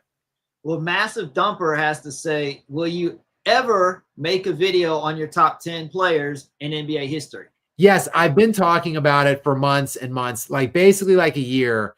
I have a video. It's written. It's voiced over. It's like 33 minutes. In it, I talk about who are my decisive top 9 players all time and why, and putting them in their order and why they are in that order. I then speculate on like 4 to 6 or 7 guys that I think have a claim for that 10th spot. And that video has been ready to go. I just have not had I have had the time. That's a cop out for me to say I haven't had the time. I haven't had the wherewithal, the fortitude to edit a 33-minute video. Anybody that knows me and my content, most of my videos are anywhere between 5 to 10 minutes on average. I have a few that are like 23, 24 minutes, a few like 5 or less. And then I have like 2 that are really long, like 39 and 40 minutes that were the Gilbert Arenas debate videos. But 33, 34 minutes it's a very, very excruciating edit. And it will be, as it is currently voiced over, there will be no on-screen, on-camera stuff for me. So it's literally 33, 34 minutes of clips every 2 to 3 seconds. So it's a matter of me finding the mental tenacity to go ahead and edit that. But it is coming, and probably, hopefully sooner than later. So stay tuned for that. Next we've got, you know what? I hate to do it, but I'm going to break ranks again mainly because I just never know how long this guy's going to be in the lounge. He works very early in the mornings. I mentioned him. I mentioned him, and I will continue to mention him. Shout him out anytime he's on here. Luke Jett, who is, first of all, a great name, I think. Luke Jett, very cool name. Works on the Jason Whitlock show, Fearless. I got to hang out with him when I was in town in Nashville in studio on that show on location for 3 days. And he is now a regular seemingly in the lounge. So he comes in a lot and he supports us. Not only is he in just listening and watching and in the live comment section supporting us, but he's also very generously continues to drop us donations as well and sponsor us here in the lounge. So I don't know how long he's going to be in, because he gets up. I know they get up very early. He's probably up at like 4 or 5 a.m. Getting set for the show and going through production meetings and stuff. So I want to jump to Luke and just give him a shout out. Luke, what's up, brother? Big Oklahoma City fan as well for him. So big game for him tomorrow night. But even though he's a big Thunder fan, he's not in here to smear all of your faces in it or to grandstand. He's here to talk a little NFL. Gary, what does Luke want to know, or what's the question or comment about the it looks like the NFC this year? The NFC North seems to be the most interesting division in the NFL this year.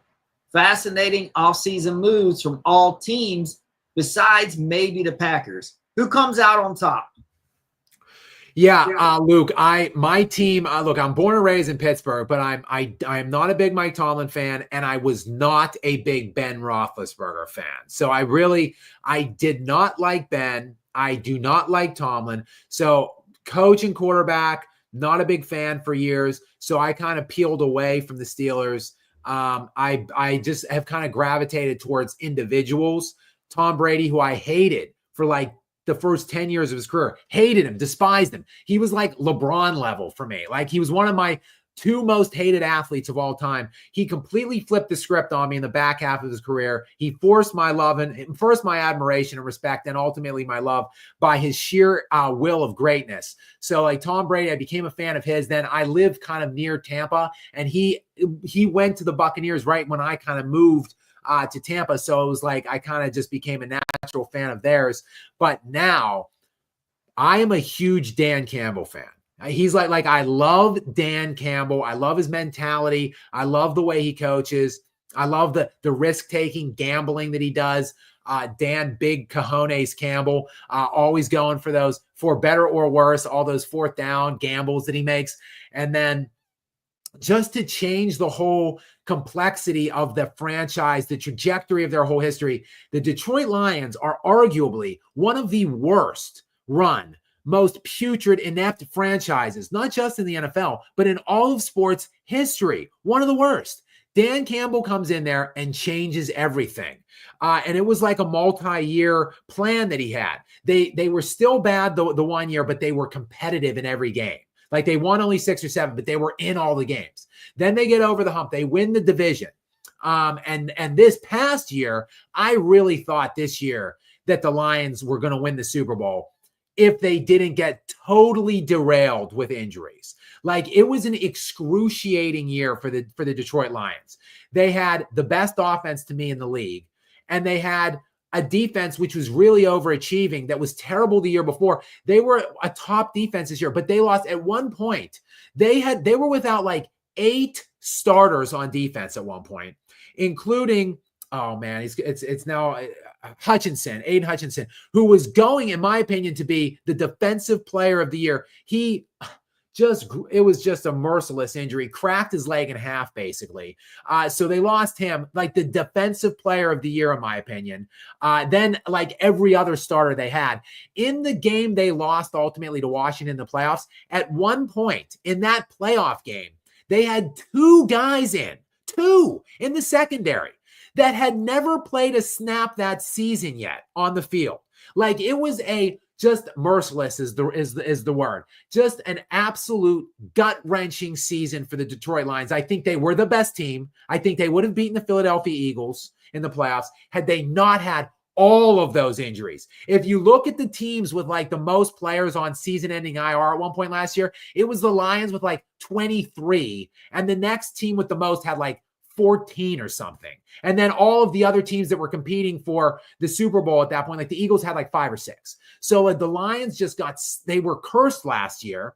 And they also were in the best division in the league. They were in the hardest division in the entire league. And I think they went 15-2 last year. You also had, I think you mentioned some of the other teams. The Packers were an elite team. They were only like 10 or 11 wins. But then the Vikings had, I think, 14. I think they were 14-3. Like that is a crazy top-heavy division. But then the Bears were like, while they kind of stunk, they were competitive a lot of the times in some of the games. Their record wasn't good, but they were in a lot of the games. So, I mean, if you look at the net, I'm a big net differential fan in the NBA. My fantasy football friends will clown me about talking net differential in the NFL. But if you look at net differential in the NFL last year, 3 of the top 4 teams in differential were in the NFC North. So, Luke, to your point, the NFC North is the most interesting division. It is the best division by far.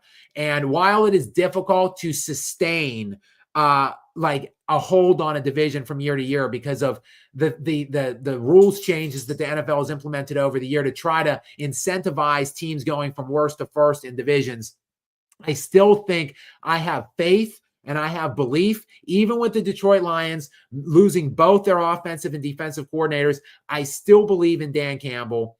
And I like the Detroit Lions to still win that NFC North. And if I had to pick a team to push them, it would be the Packers because I don't necessarily like the quarterback situation with Minnesota. Not that I don't believe in the kid that they've the rookie that he's not a rookie. He's technically a second year now. But I don't like the switch from Darnold. I think had a really good year last year. I don't begrudge them for making that decision because he crumbled and fell apart down the stretch, and particularly that pathetic playoff performance he had. But I think there's just going to be some growing pains with the young quarterback this year. So I'm going to throw my lot in with Danny Campbell and my Detroit Lions. They're my team now, actually. So there you go. Luke. And again, shout out to you. Many thanks for joining us and for your continued sponsorship here and support of me and the lounge. Gary, I think I got to continue to jump around because I see, I'm not sure what the denominations are, but I just see big numbers and I see back-to-back ones here by Naveen Boleni. I'm probably slaughtering that. Bolineni. I think, but from Naveen, I could at least do that first name. So let's see what Naveen. Go ahead and skip to the next one because he put a typo. He typed the exact same thing with the correct. So just jump to the next one. Oh well, Naveen. Well, many thanks to you for giving us 2 super chats to just correct the typo. So go ahead and read this one from Naveen. Great prediction as usual, Skap, especially on the first Knicks loss being so scarring. Don't you think the Pacers would have a fighting chance? We at least need a competitive grand finale. Yes, again, Naveen, thank you so much for this first super chat that you sent us that had some type of that you then felt the need to give us a second super chat and retype it and just give us another super chat. So thank you very much. And Naveen, thank you. You are again a repeat sponsor here in the lounge. So many thanks for your generosity.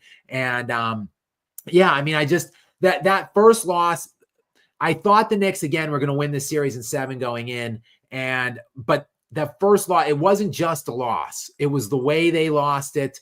And then just the outlook, I think, completely shifts. I compared it to an overtime, like a 3 overtime hockey game. That like when you lose a playoff game that goes 3 overtimes, like there's undeniable residual hangover into the next game. And I think when you blow that game, there was going to be undeniable residual hangover for the remainder of the series. Little did I know that it would happen the very next game, and they lost that game too. Like obviously the series had ended then at that point. To your point though, and to your question, I do not think, unfortunately, hopefully I'm wrong, but I do not think the Pacers have a fighting chance. I actually do think the Knicks were going to pose more of a threat to the Oklahoma City Thunder. And when I say threat, I mean to win like 2 games. Like I don't think the Knicks or the Pacers can win the series against the Thunder, but I think it could have been more intriguing had New York gotten there. And I think maybe just with the market and the big market appeal that New York had going for them, like that might have been more of a intriguing matchup, I think. And that's not to say I like small market teams and I support them. Obviously, I like Denver a lot, and they're a small market team. And I like Indiana.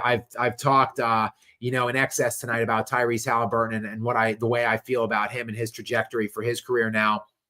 So I hope they can make it interesting and prove me wrong and really win multiple games in that series and make it a little compelling, but I just don't see it. I think it would be, like the Thunder have been favored in every game, Naveen, in this entire postseason run.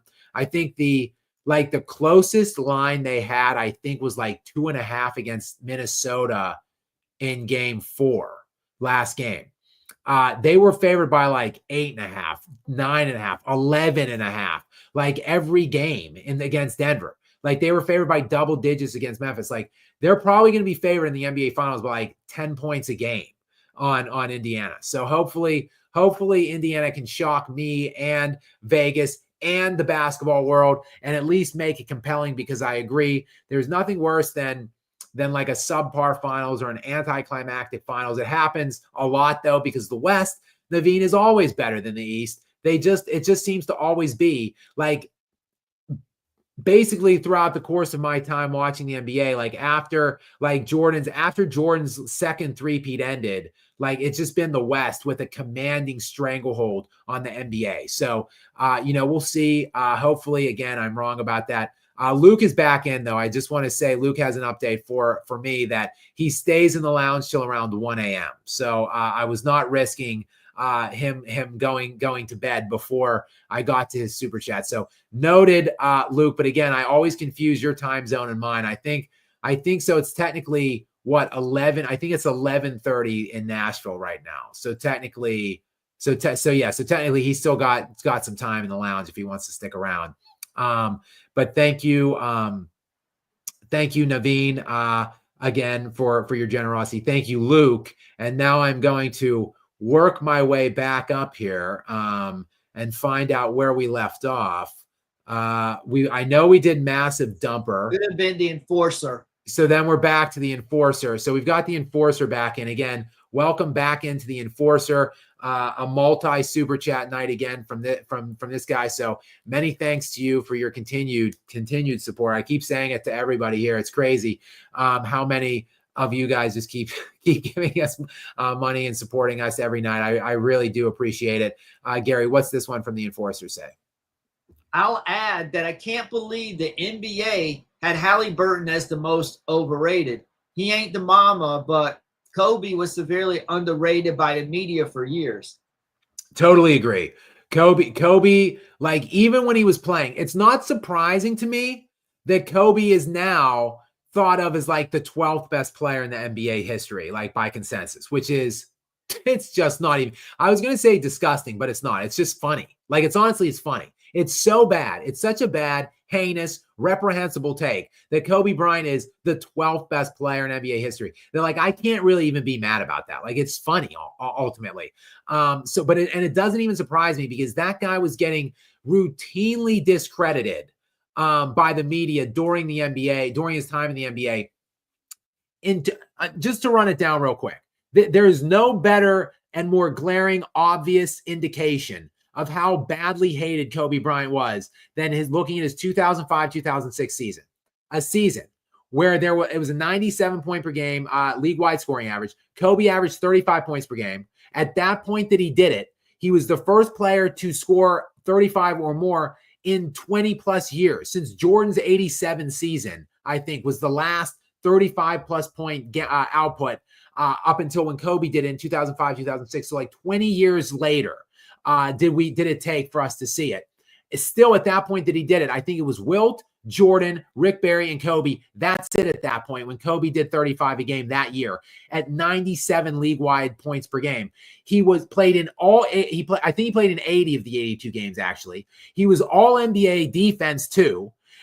He scored 50 in 4 straight. He averaged 43 for an entire month. He outscored the Dallas Mavericks by himself through 3 quarters. He scored 80 in a game that year, and he dragged a team that had a starting lineup of Smush Parker, Kwame Brown, Chris Mim was a fringe starter sometimes. Luke Walton was their first guy off the bench. It was just and Lamar Odom was literally the second best player on that team. One of the worst rosters I've ever seen in my lifetime around an all-time great player. Dragged that team into the playoffs, the 7 seed. Not only did he not win the MVP that year, he didn't even finish second.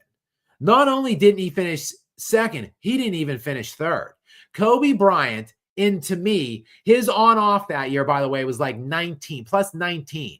It's better than any Steph Curry on-off ever. It's better than any LeBron James on-off ever. The only player this century to top Kobe Bryant's 05-06 on-off is Nikola Jokic. And he's only done it once or twice. And in that year, Kobe finished a distant 4th for league MVP, just barely above Chauncey Billups. No more glaring and obvious highlight of how bad they just absolutely hated him. And Enforcer, good point. Tyrese Haliburton certainly is not the most overrated player in the NBA. In fact, at this point, I'm going to have to say he's underrated. I think, like I said, he's an undeniable top 10 player at this point, and he needs to get his damn respect coming into the season next year. Okay, we've got, oh my goodness, it's another avatar. It's a Lion King-centric avatar this time. Skap's Extra Strong Cologne is on one right now. First of all, in every night, Skap's Extra Strong Cologne, thank you for your continued support and generosity to us. And of course, the handle remains the same, Skap's Extra Strong Cologne. But the avatar, the little picture that accompanies, changes like almost nightly at this point. It looks like I am, what is the monkey? Rafiki? Is that the name of the Lion King character here? That I think he has my face on Rafiki the monkey. And instead of holding Simba up to the heavens at the beginning in the circle of life in the original Lion King, I am instead holding up a signature fragrance that Skap's Extra Strong Cologne has thought up. Gary, can you see what my signature fragrance says there? It says Skap Stenches. Okay, so it's still Skap Stenches. Okay, yeah. I like it. Gary does not like the Skap Stenches. He thinks it has a negative connotation that it carries with it. So noted, Gary, but I don't mind it. And it is, I think this avatar, I mean, that's pretty hilarious. I am just holding up Skap Stenches to the heavens for the whole world to behold and take a look, or maybe I should say a whiff. But Gary, what additionally? Rarely do you hear someone say, "Hey, where's that pleasant stench coming from?" You know, just FYI. Well, maybe we have to change that, turn that around. Maybe Skap's signature fragrance line can be the thing that does that. Maybe we can put a spin on stench and turn it into a positive in some way. But Gary, in addition to the hilarious avatar there, what is the question or comment that Skap's Extra Strong Cologne has for us tonight? Assuming that it is OKC and Indiana in the finals, what percentage of that series will be done at the free throw line? Well, I mean, look, everybody talks often about the free throw that SGA is a free throw merchant, that he flops his way to all kinds of free throws. And I look, I'm one, I say it over and over again. I'm going to continue to repeat myself. I am one that I do not give in to the desire to like talk about officiating, whine about it, like blame it on things. But like, I will say that the reason why it is accentuated in Oklahoma City's part, and the reason why it does annoy me even, a guy who for years has gone out of my way to not talk about it or bemoan the officiating, it's because there's a double standard going on for the Thunder.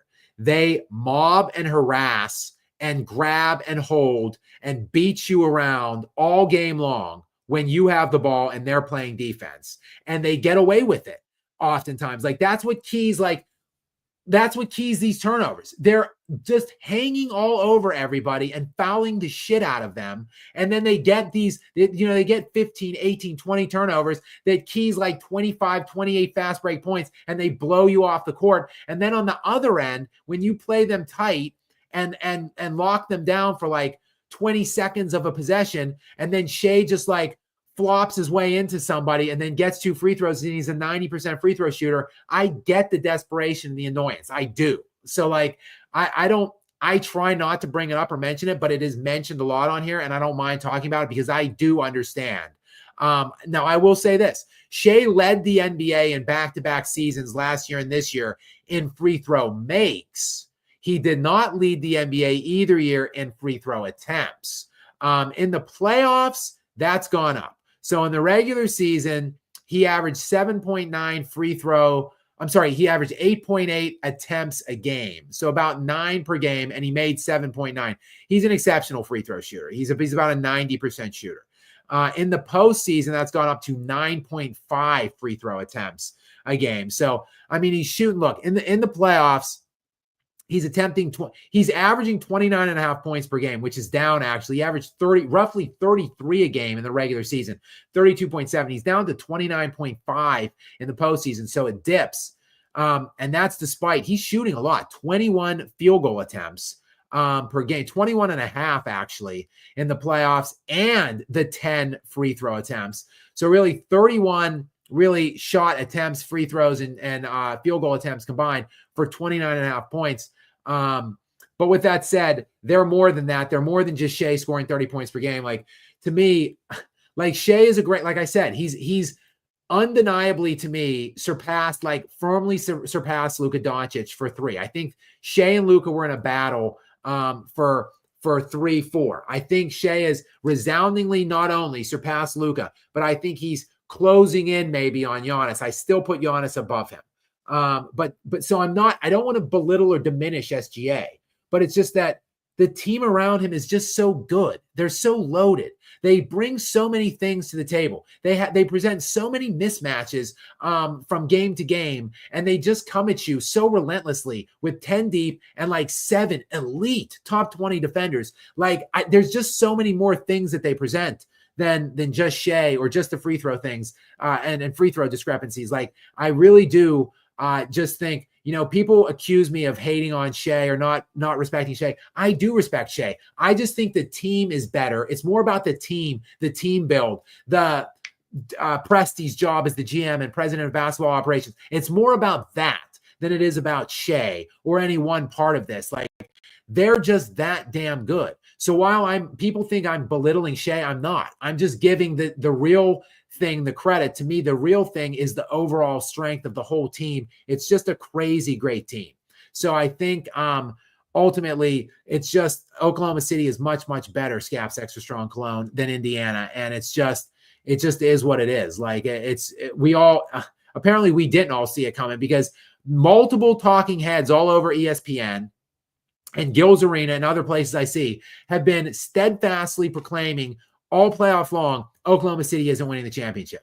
Whereas Skap has been saying since September, Oklahoma City easily winning the championship. So it just is what it is. They're just really damn good. And I think they're going to prove it in the remainder of these playoffs by closing out tomorrow and then by obliterating the Pacers, unfortunately, much to our dismay, because we would all like to see like a good, fun series. Sully's Tech Hub is back in yet again. So what does Sully have to say or ask this time for us, Gary? And Sully, thank you again for your continued sponsorship here. Skap, the banana is a trap. They're going to screenshot that into eternity. My fragrance proposition is not a trap. Let's get to work. It takes time. That's why I told you got to do the Seinfeld Snickers when you eat it. Okay, I mean, I'm starting to come around here, much to Lester's dismay. I'm starting to come around here on the banana trap, the banana. So I guess I should say, like, I referenced the movie Beverly Hills Cops, the first one, the 1984. Like, I love, by the way, Eddie Murphy is one of my all-time favorites. I love young Eddie in particular. I love the Beverly Hills Cops franchise, Trading Places, and Coming to America. Coming to America may be my favorite comedy of all time. It's between that and Caddyshack for my money. 48 Hours. I love 48 Hours too. Like all of those 80s Eddie Murphy films, I love them all. Yes. But yes, I'm not as Eddie as the B team cops say after Eddie gets Billy and Taggart kicked off of the assignment because of the banana in the tailpipe. The B team cops come and say, we're not going to fall for the banana in the tailpipe to Eddie. So I guess I should be saying to Lester's banana, I'm not going to fall for the banana in the tailpipe here, Lester, so to speak. I'm not going to take your viral meme Skap eating or sucking on a banana thing, which will probably inevitably have like Jokic jock sniffer jokes attached to it, I'm sure. So maybe I might have to break my banana into pieces, Lester. We'll see. I'll think about it. I'm going to sleep on it.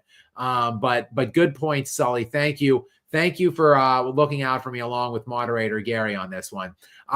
Next we have Bob Emin. Bob, welcome back in. Appreciate you. And thank you very much for your kind support here.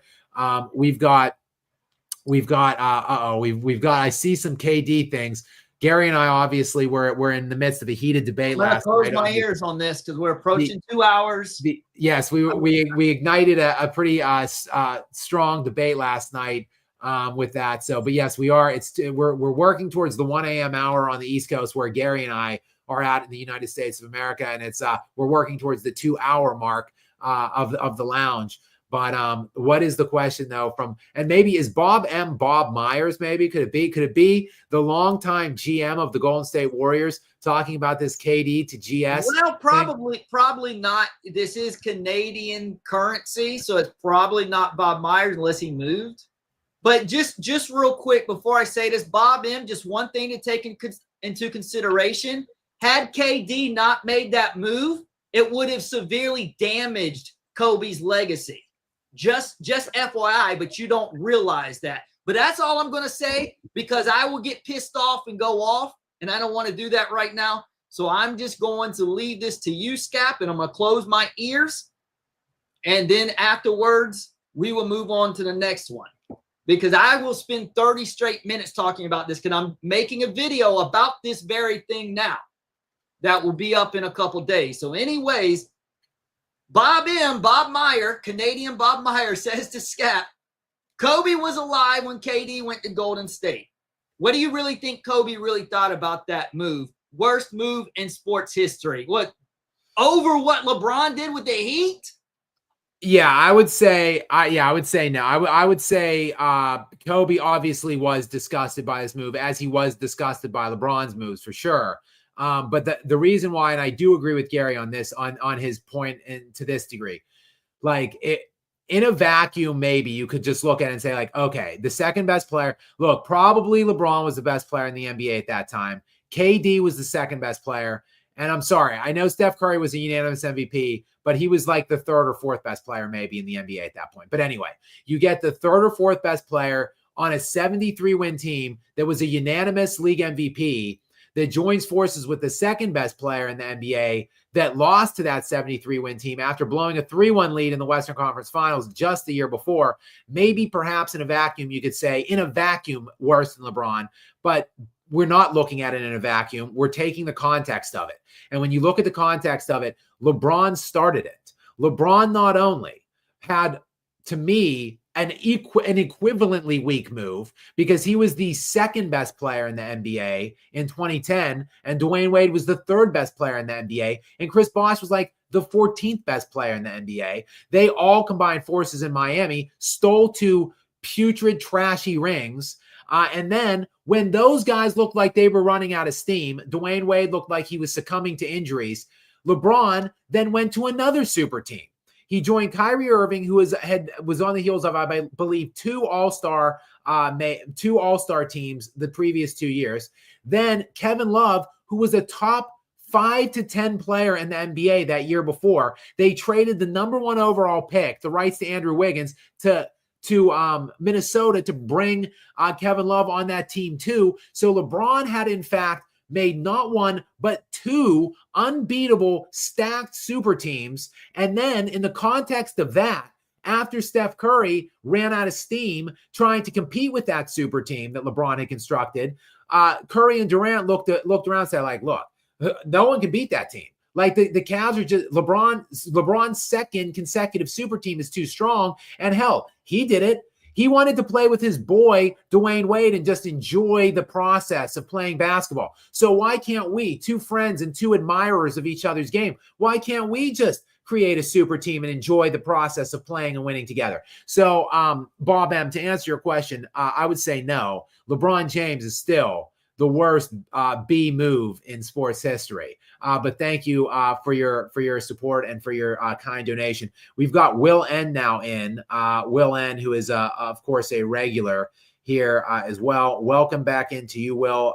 Thank you for your continued support here. And what is the question or comment, Gary, from Will N?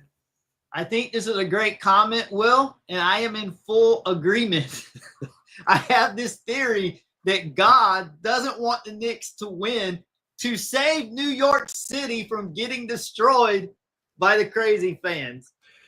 Here's the thing, though, Will. It, like, as is prone to be the case, it will happen anyway.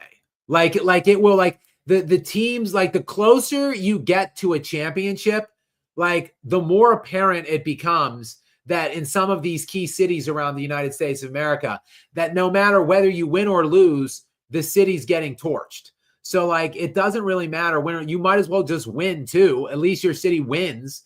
For instance, I'm from Pittsburgh, Pennsylvania, born and raised, and I lived there most of my life. But I also lived in Philadelphia for about 5 or 6 years. For like 5 years, I lived in Philly.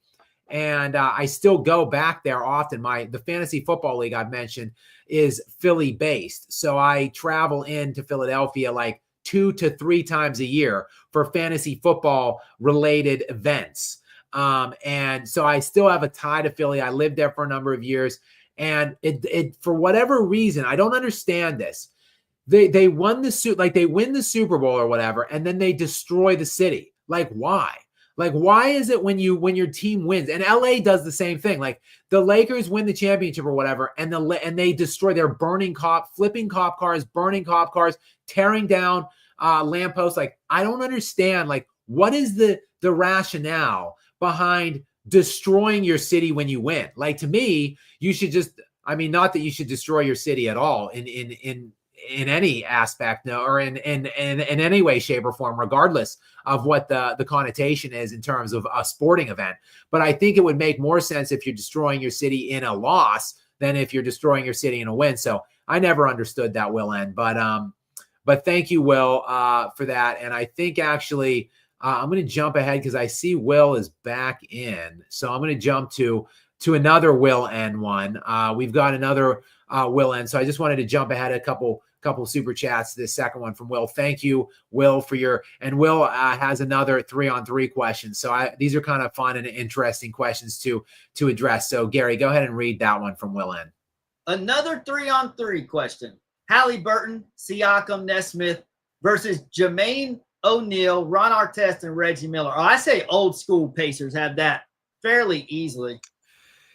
Yeah, I think I agree, just because, again, I think the lesser you go in terms of what I mean is the lesser people that are on the floor. I think defensive differentials become more pronounced. So like the better individual defenders, I think the lesser you go. So like 1-on-1, 2-on-2, 3-on-3, like the more physical and better defensive players, or better individual scores maybe would shine. But like, I'd say like Haliburton, Siakam, and Naismith, like none of them are like great. Siakam's a decent defender, and kind of an underrated defender, I think, with his length and athleticism. But like Haliburton, like I'm not great defensive players of these three, these modern three players. Whereas like Jermaine O'Neal was like, I mean, he wasn't maybe necessarily all league, but he was a hard-nosed defender. And Ron Artest is one of that probably 10 best perimeter defenders of this century. So in his prime. So, and then Reggie Miller is going to get his shot off. He's going to find his way to score. So I think ultimately there's a little more offense on the Haliburton, Siakam, Naismith pairing, but there's enough offense with Reggie on that old school team, and then the defense that they possess. My vote would also, along with moderator Gary, be for the old school there, Will End. But good question, and thank you very much. Okay, jumping back up now to Icy JT Lamb 13. Icy JT Lamb 13. Welcome into you. Thank you for sponsoring us here and for your support of me and the lounge. Gary, what is the question here from Icy JT Lamb 13? How did you learn to debate so well? Are you a lawyer? Laughing emoji. No, I have some law background in my undergraduate days. And then I got into a couple law schools, but no, I do not really. I wrote some things from time to time. I worked in like a smaller capacity, but no official degree and no license ever to practice. But I've always, I said there's three things I ever wanted to be my entire life. Last night, a professional athlete. Actually, there's four. I lied. There are four. I wanted to be a professional athlete, a movie star, a talking sports head, or a masked superhero vigilante. Now, obviously, that was when I was very young that I wanted to be a masked superhero vigilante. And then when I hit maybe around 9 or 10 is when I segued into those other three career choices. As you can tell, all very realistic options. It's not like I had delusions of grandeur or anything like that for the vast majority of my life. But anyway, at one point I did want to be a lawyer because I say I wanted to be a movie star because Tom Cruise is one of my mentors. I've talked about him throughout this week with his new movie, Final Reckoning, hitting theaters. So like Tom Cruise is my favorite actor of all time. And I love basically his entire catalog. There's only like 3 or 4 films that I think stink on Tom's entire catalog. But one of my favorite movies of Tom Cruise, the 1992 film A Few Good Men, starring Tom Cruise and Jack Nicholson, one of the more iconic films, I think, in cinematic history, at least one of the more well-known and well-quoted. That was the one where Daniel Kaffee, that's Tom's character, is firing back at Jack Nicholson, who plays the character of Colonel Jessup, the famous interrogation on stand. I want answers. You want answers. He said, I want the truth. You can't handle the truth. That famous exchange. So that movie came out in 92. I saw it when I was probably 9 or 10 years old. And I wanted to be a lawyer. The lawyer was like my most realistic job, like my option, I think, as I laid out my other ones. So lawyer was my most realistic one, but I never realistically really followed through with it. But that's a good question. And I did, how did I learn to debate? I don't know really. Icy JT Lamb. I just, I'm very opinionated in certain things. I think well on my feet. I have a really, really good memory. So I have a command for retention on things that either mean a lot to me or that I have like a little bit of time to prepare for and look into. So I can use total recall on things that really I just look at for the first time and it kind of sticks with me throughout the course of a debate. Or if it's something that means a lot to me, like these sports topics or whatever, it just naturally sticks with me. And like I said, I just kind of think well on my feet and I can recall these things quickly. And I other than that, I just have this process, I think, where I try to, there's an outcome that I want to get to in a debate. And what I try to do is just set little traps along the way for my victims that are debating me, and try to get them to spring my little traps, and then force them into the direction that I'm dying to take them. So I don't know. A lot of it is I think just natural, just kind of gifts that I don't even think of, I don't really even think that they mean anything, or that they are like, I don't think of them as a gift or anything like that. I just have some natural aptitude to be good at debating. But good question. No, not nor have I ever been an actual lawyer. We've got the enforcer back in yet again for tonight. Another super chat from the enforcer. Thank you very much. And what does this one say, Gary? Skap, thank you for this channel and your takes. My pleasure, enforcer. Again, I really do mean that. My pleasure. I think I don't really follow many YouTube channels. I say that all the time. I don't watch or pay that much attention to what everybody else is doing out here.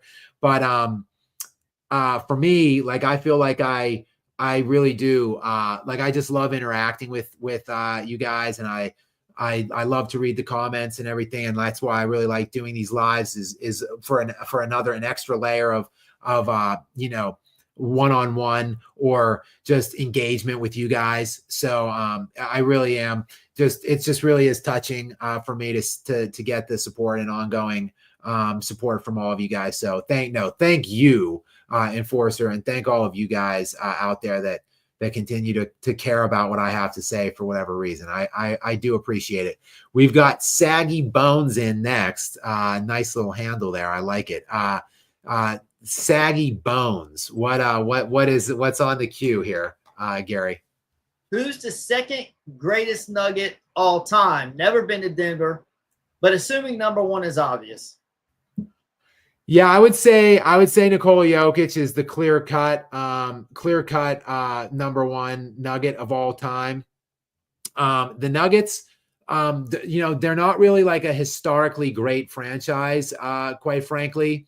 I think with the amount of time this person spent with the Nuggets, coupled with like how relatively good they were, for the amount of time that they were on the Nuggets, I think my vote for, and I'm not a big Nuggets fan, by the way, so maybe I might be overlooking some other historical players on Denver.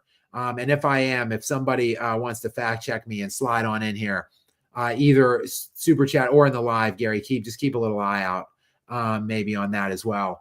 But I would say Alex English is the second greatest Nugget of all time. He was an absolute bucket back in the day, before my time. But as a basketball historian, I've done enough, evaluation of other eras and stuff. Alex English was a stud in the 80s. And I just pulled up his stuff. So he actually began his career in Milwaukee, and bounced around actually to Indiana after that. But then ended up with Denver when he was 26, where he stayed through his age 36 season. So a long tenure there. And in that roughly 10-year span, 890 games, 25 points per game, 6 rebounds, 4 assists, on 51% shooting. And then in his peak years, he led the NBA in scoring one time. And he was just a perennial all-star. 8 consecutive all-star appearances. He's all NBA in that span of time 3 times, and finished top 12 in MVP like 5 times in that span. So, my vote would definitively be Alex English for his entire NBA career. 22 points per game, 5.5 rebounds, 3.5 assists on 51% shooting from the field. So to me, it would be Alex English, the Blade, as he was called. And he was also he was pretty rangy, kind of athletic. He was maybe around like 6'8" 6'8", 200 pounds, had some athleticism on him. So I would say my vote would be Alex English, the great Alex English, if asked. So, but great question, Saggy Bones. I appreciate you asking, and I appreciate your support. Next in, we have DSP Historical Society. This is all thrown into one. And it doesn't, okay. It says, screw your stupid face, bruh. So DSP Historical Society, not a big fan of the lounge, obviously, or of me, but thank you, DSP Historical Society, for giving us $2 to say that. So yeah, I don't mind reading that. But I do not like that you ran it all together. Gary, I don't know what your feelings on this is, but I hate like when people run things together, like when websites are all run together. I feel the need to like capitalize the first letter of like a strung along word like that. Like I want a capital letter at the front of each new word to at least separate Break it up. Right. That's my one real pet peeve there with that comment, DSP Historical Society.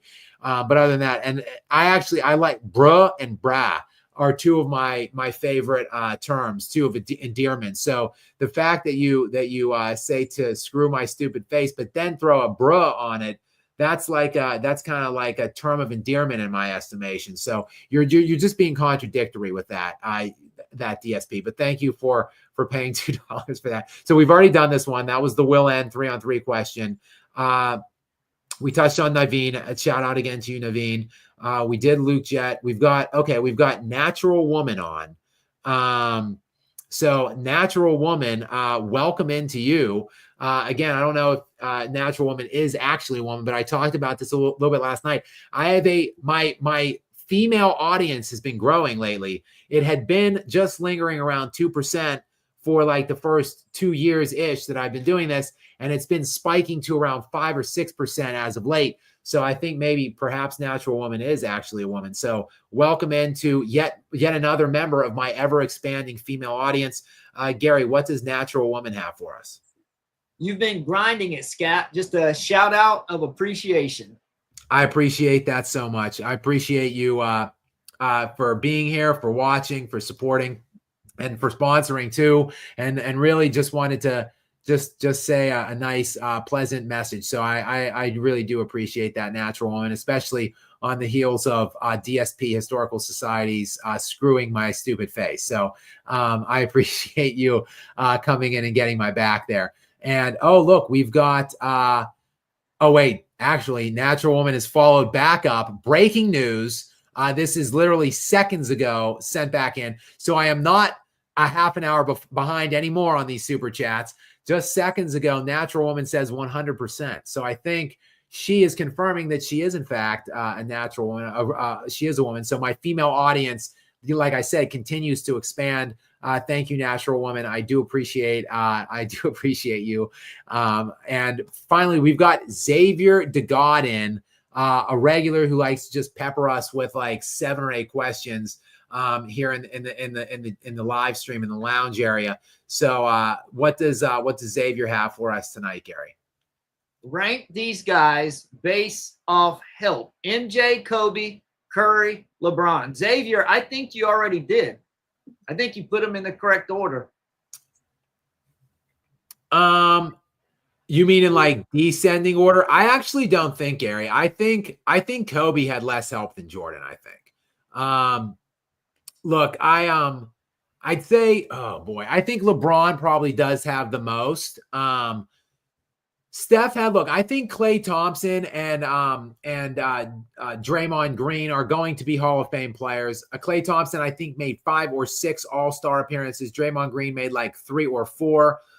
They both, I think Klay has like 1 third-team All-NBA. Draymond has no All-NBAs, but like 4 or 5 All-NBA defensives and a Defensive Player of the Year. Look, they're great players. I mean, he had great supporting cast, but I still don't think the 2 rings that he won with no Durant are still better than any of the rings LeBron has won.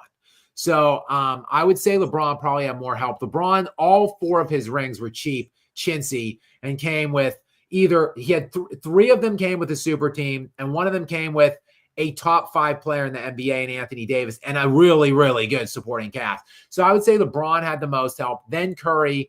Then I would honestly say Jordan had the next best help. Then this is a conversation, I think. This is something we can go back and forth about for sure. But I would say Jordan had a better complement of his teams by and large were much stronger. You could say Shaq is the best player. In fact, you could say Shaq is the best player any four of these players played with. But Kobe only had that guy for 8 of his 20 years. First of all, he only had him for 3 of his 5 titles. And then when you look at the rest of the team, though, so Shaq is better than Pippen, for sure. But when you look at the rest of the team, 3 through 7 or 8, the Bulls were significantly better than the Lakers teams that had Shaq and Kobe. I went over this yesterday. Shaq and Kobe's third best player for the last 2 of those rings was Derek Fisher. Like, that's not even close. Like, the Bulls had legitimate role players and like defensive cogs behind Jordan and Pippen. And then when you look at, okay, yeah, Shaq was better than Pippen, but Kobe only had Shaq for 3. Jordan had Pippen for all 6. And the other guy that Kobe had for 2 of them, Pau Gasol, significantly lesser than Scottie Pippen. So I think when you add all that up, I actually am of the opinion that Kobe had less help than Jordan. And that's why, like, and Kobe played harder teams to me than Jordan. Kobe faced more difficult opponents than Jordan. So like that, and that's just one of the many reasons why. And that's not to say that Jordan had a ton of help, because he didn't. I think Jordan had the least help of any other all-time great players, other than like in the top 10, other than Kobe and Hakeem.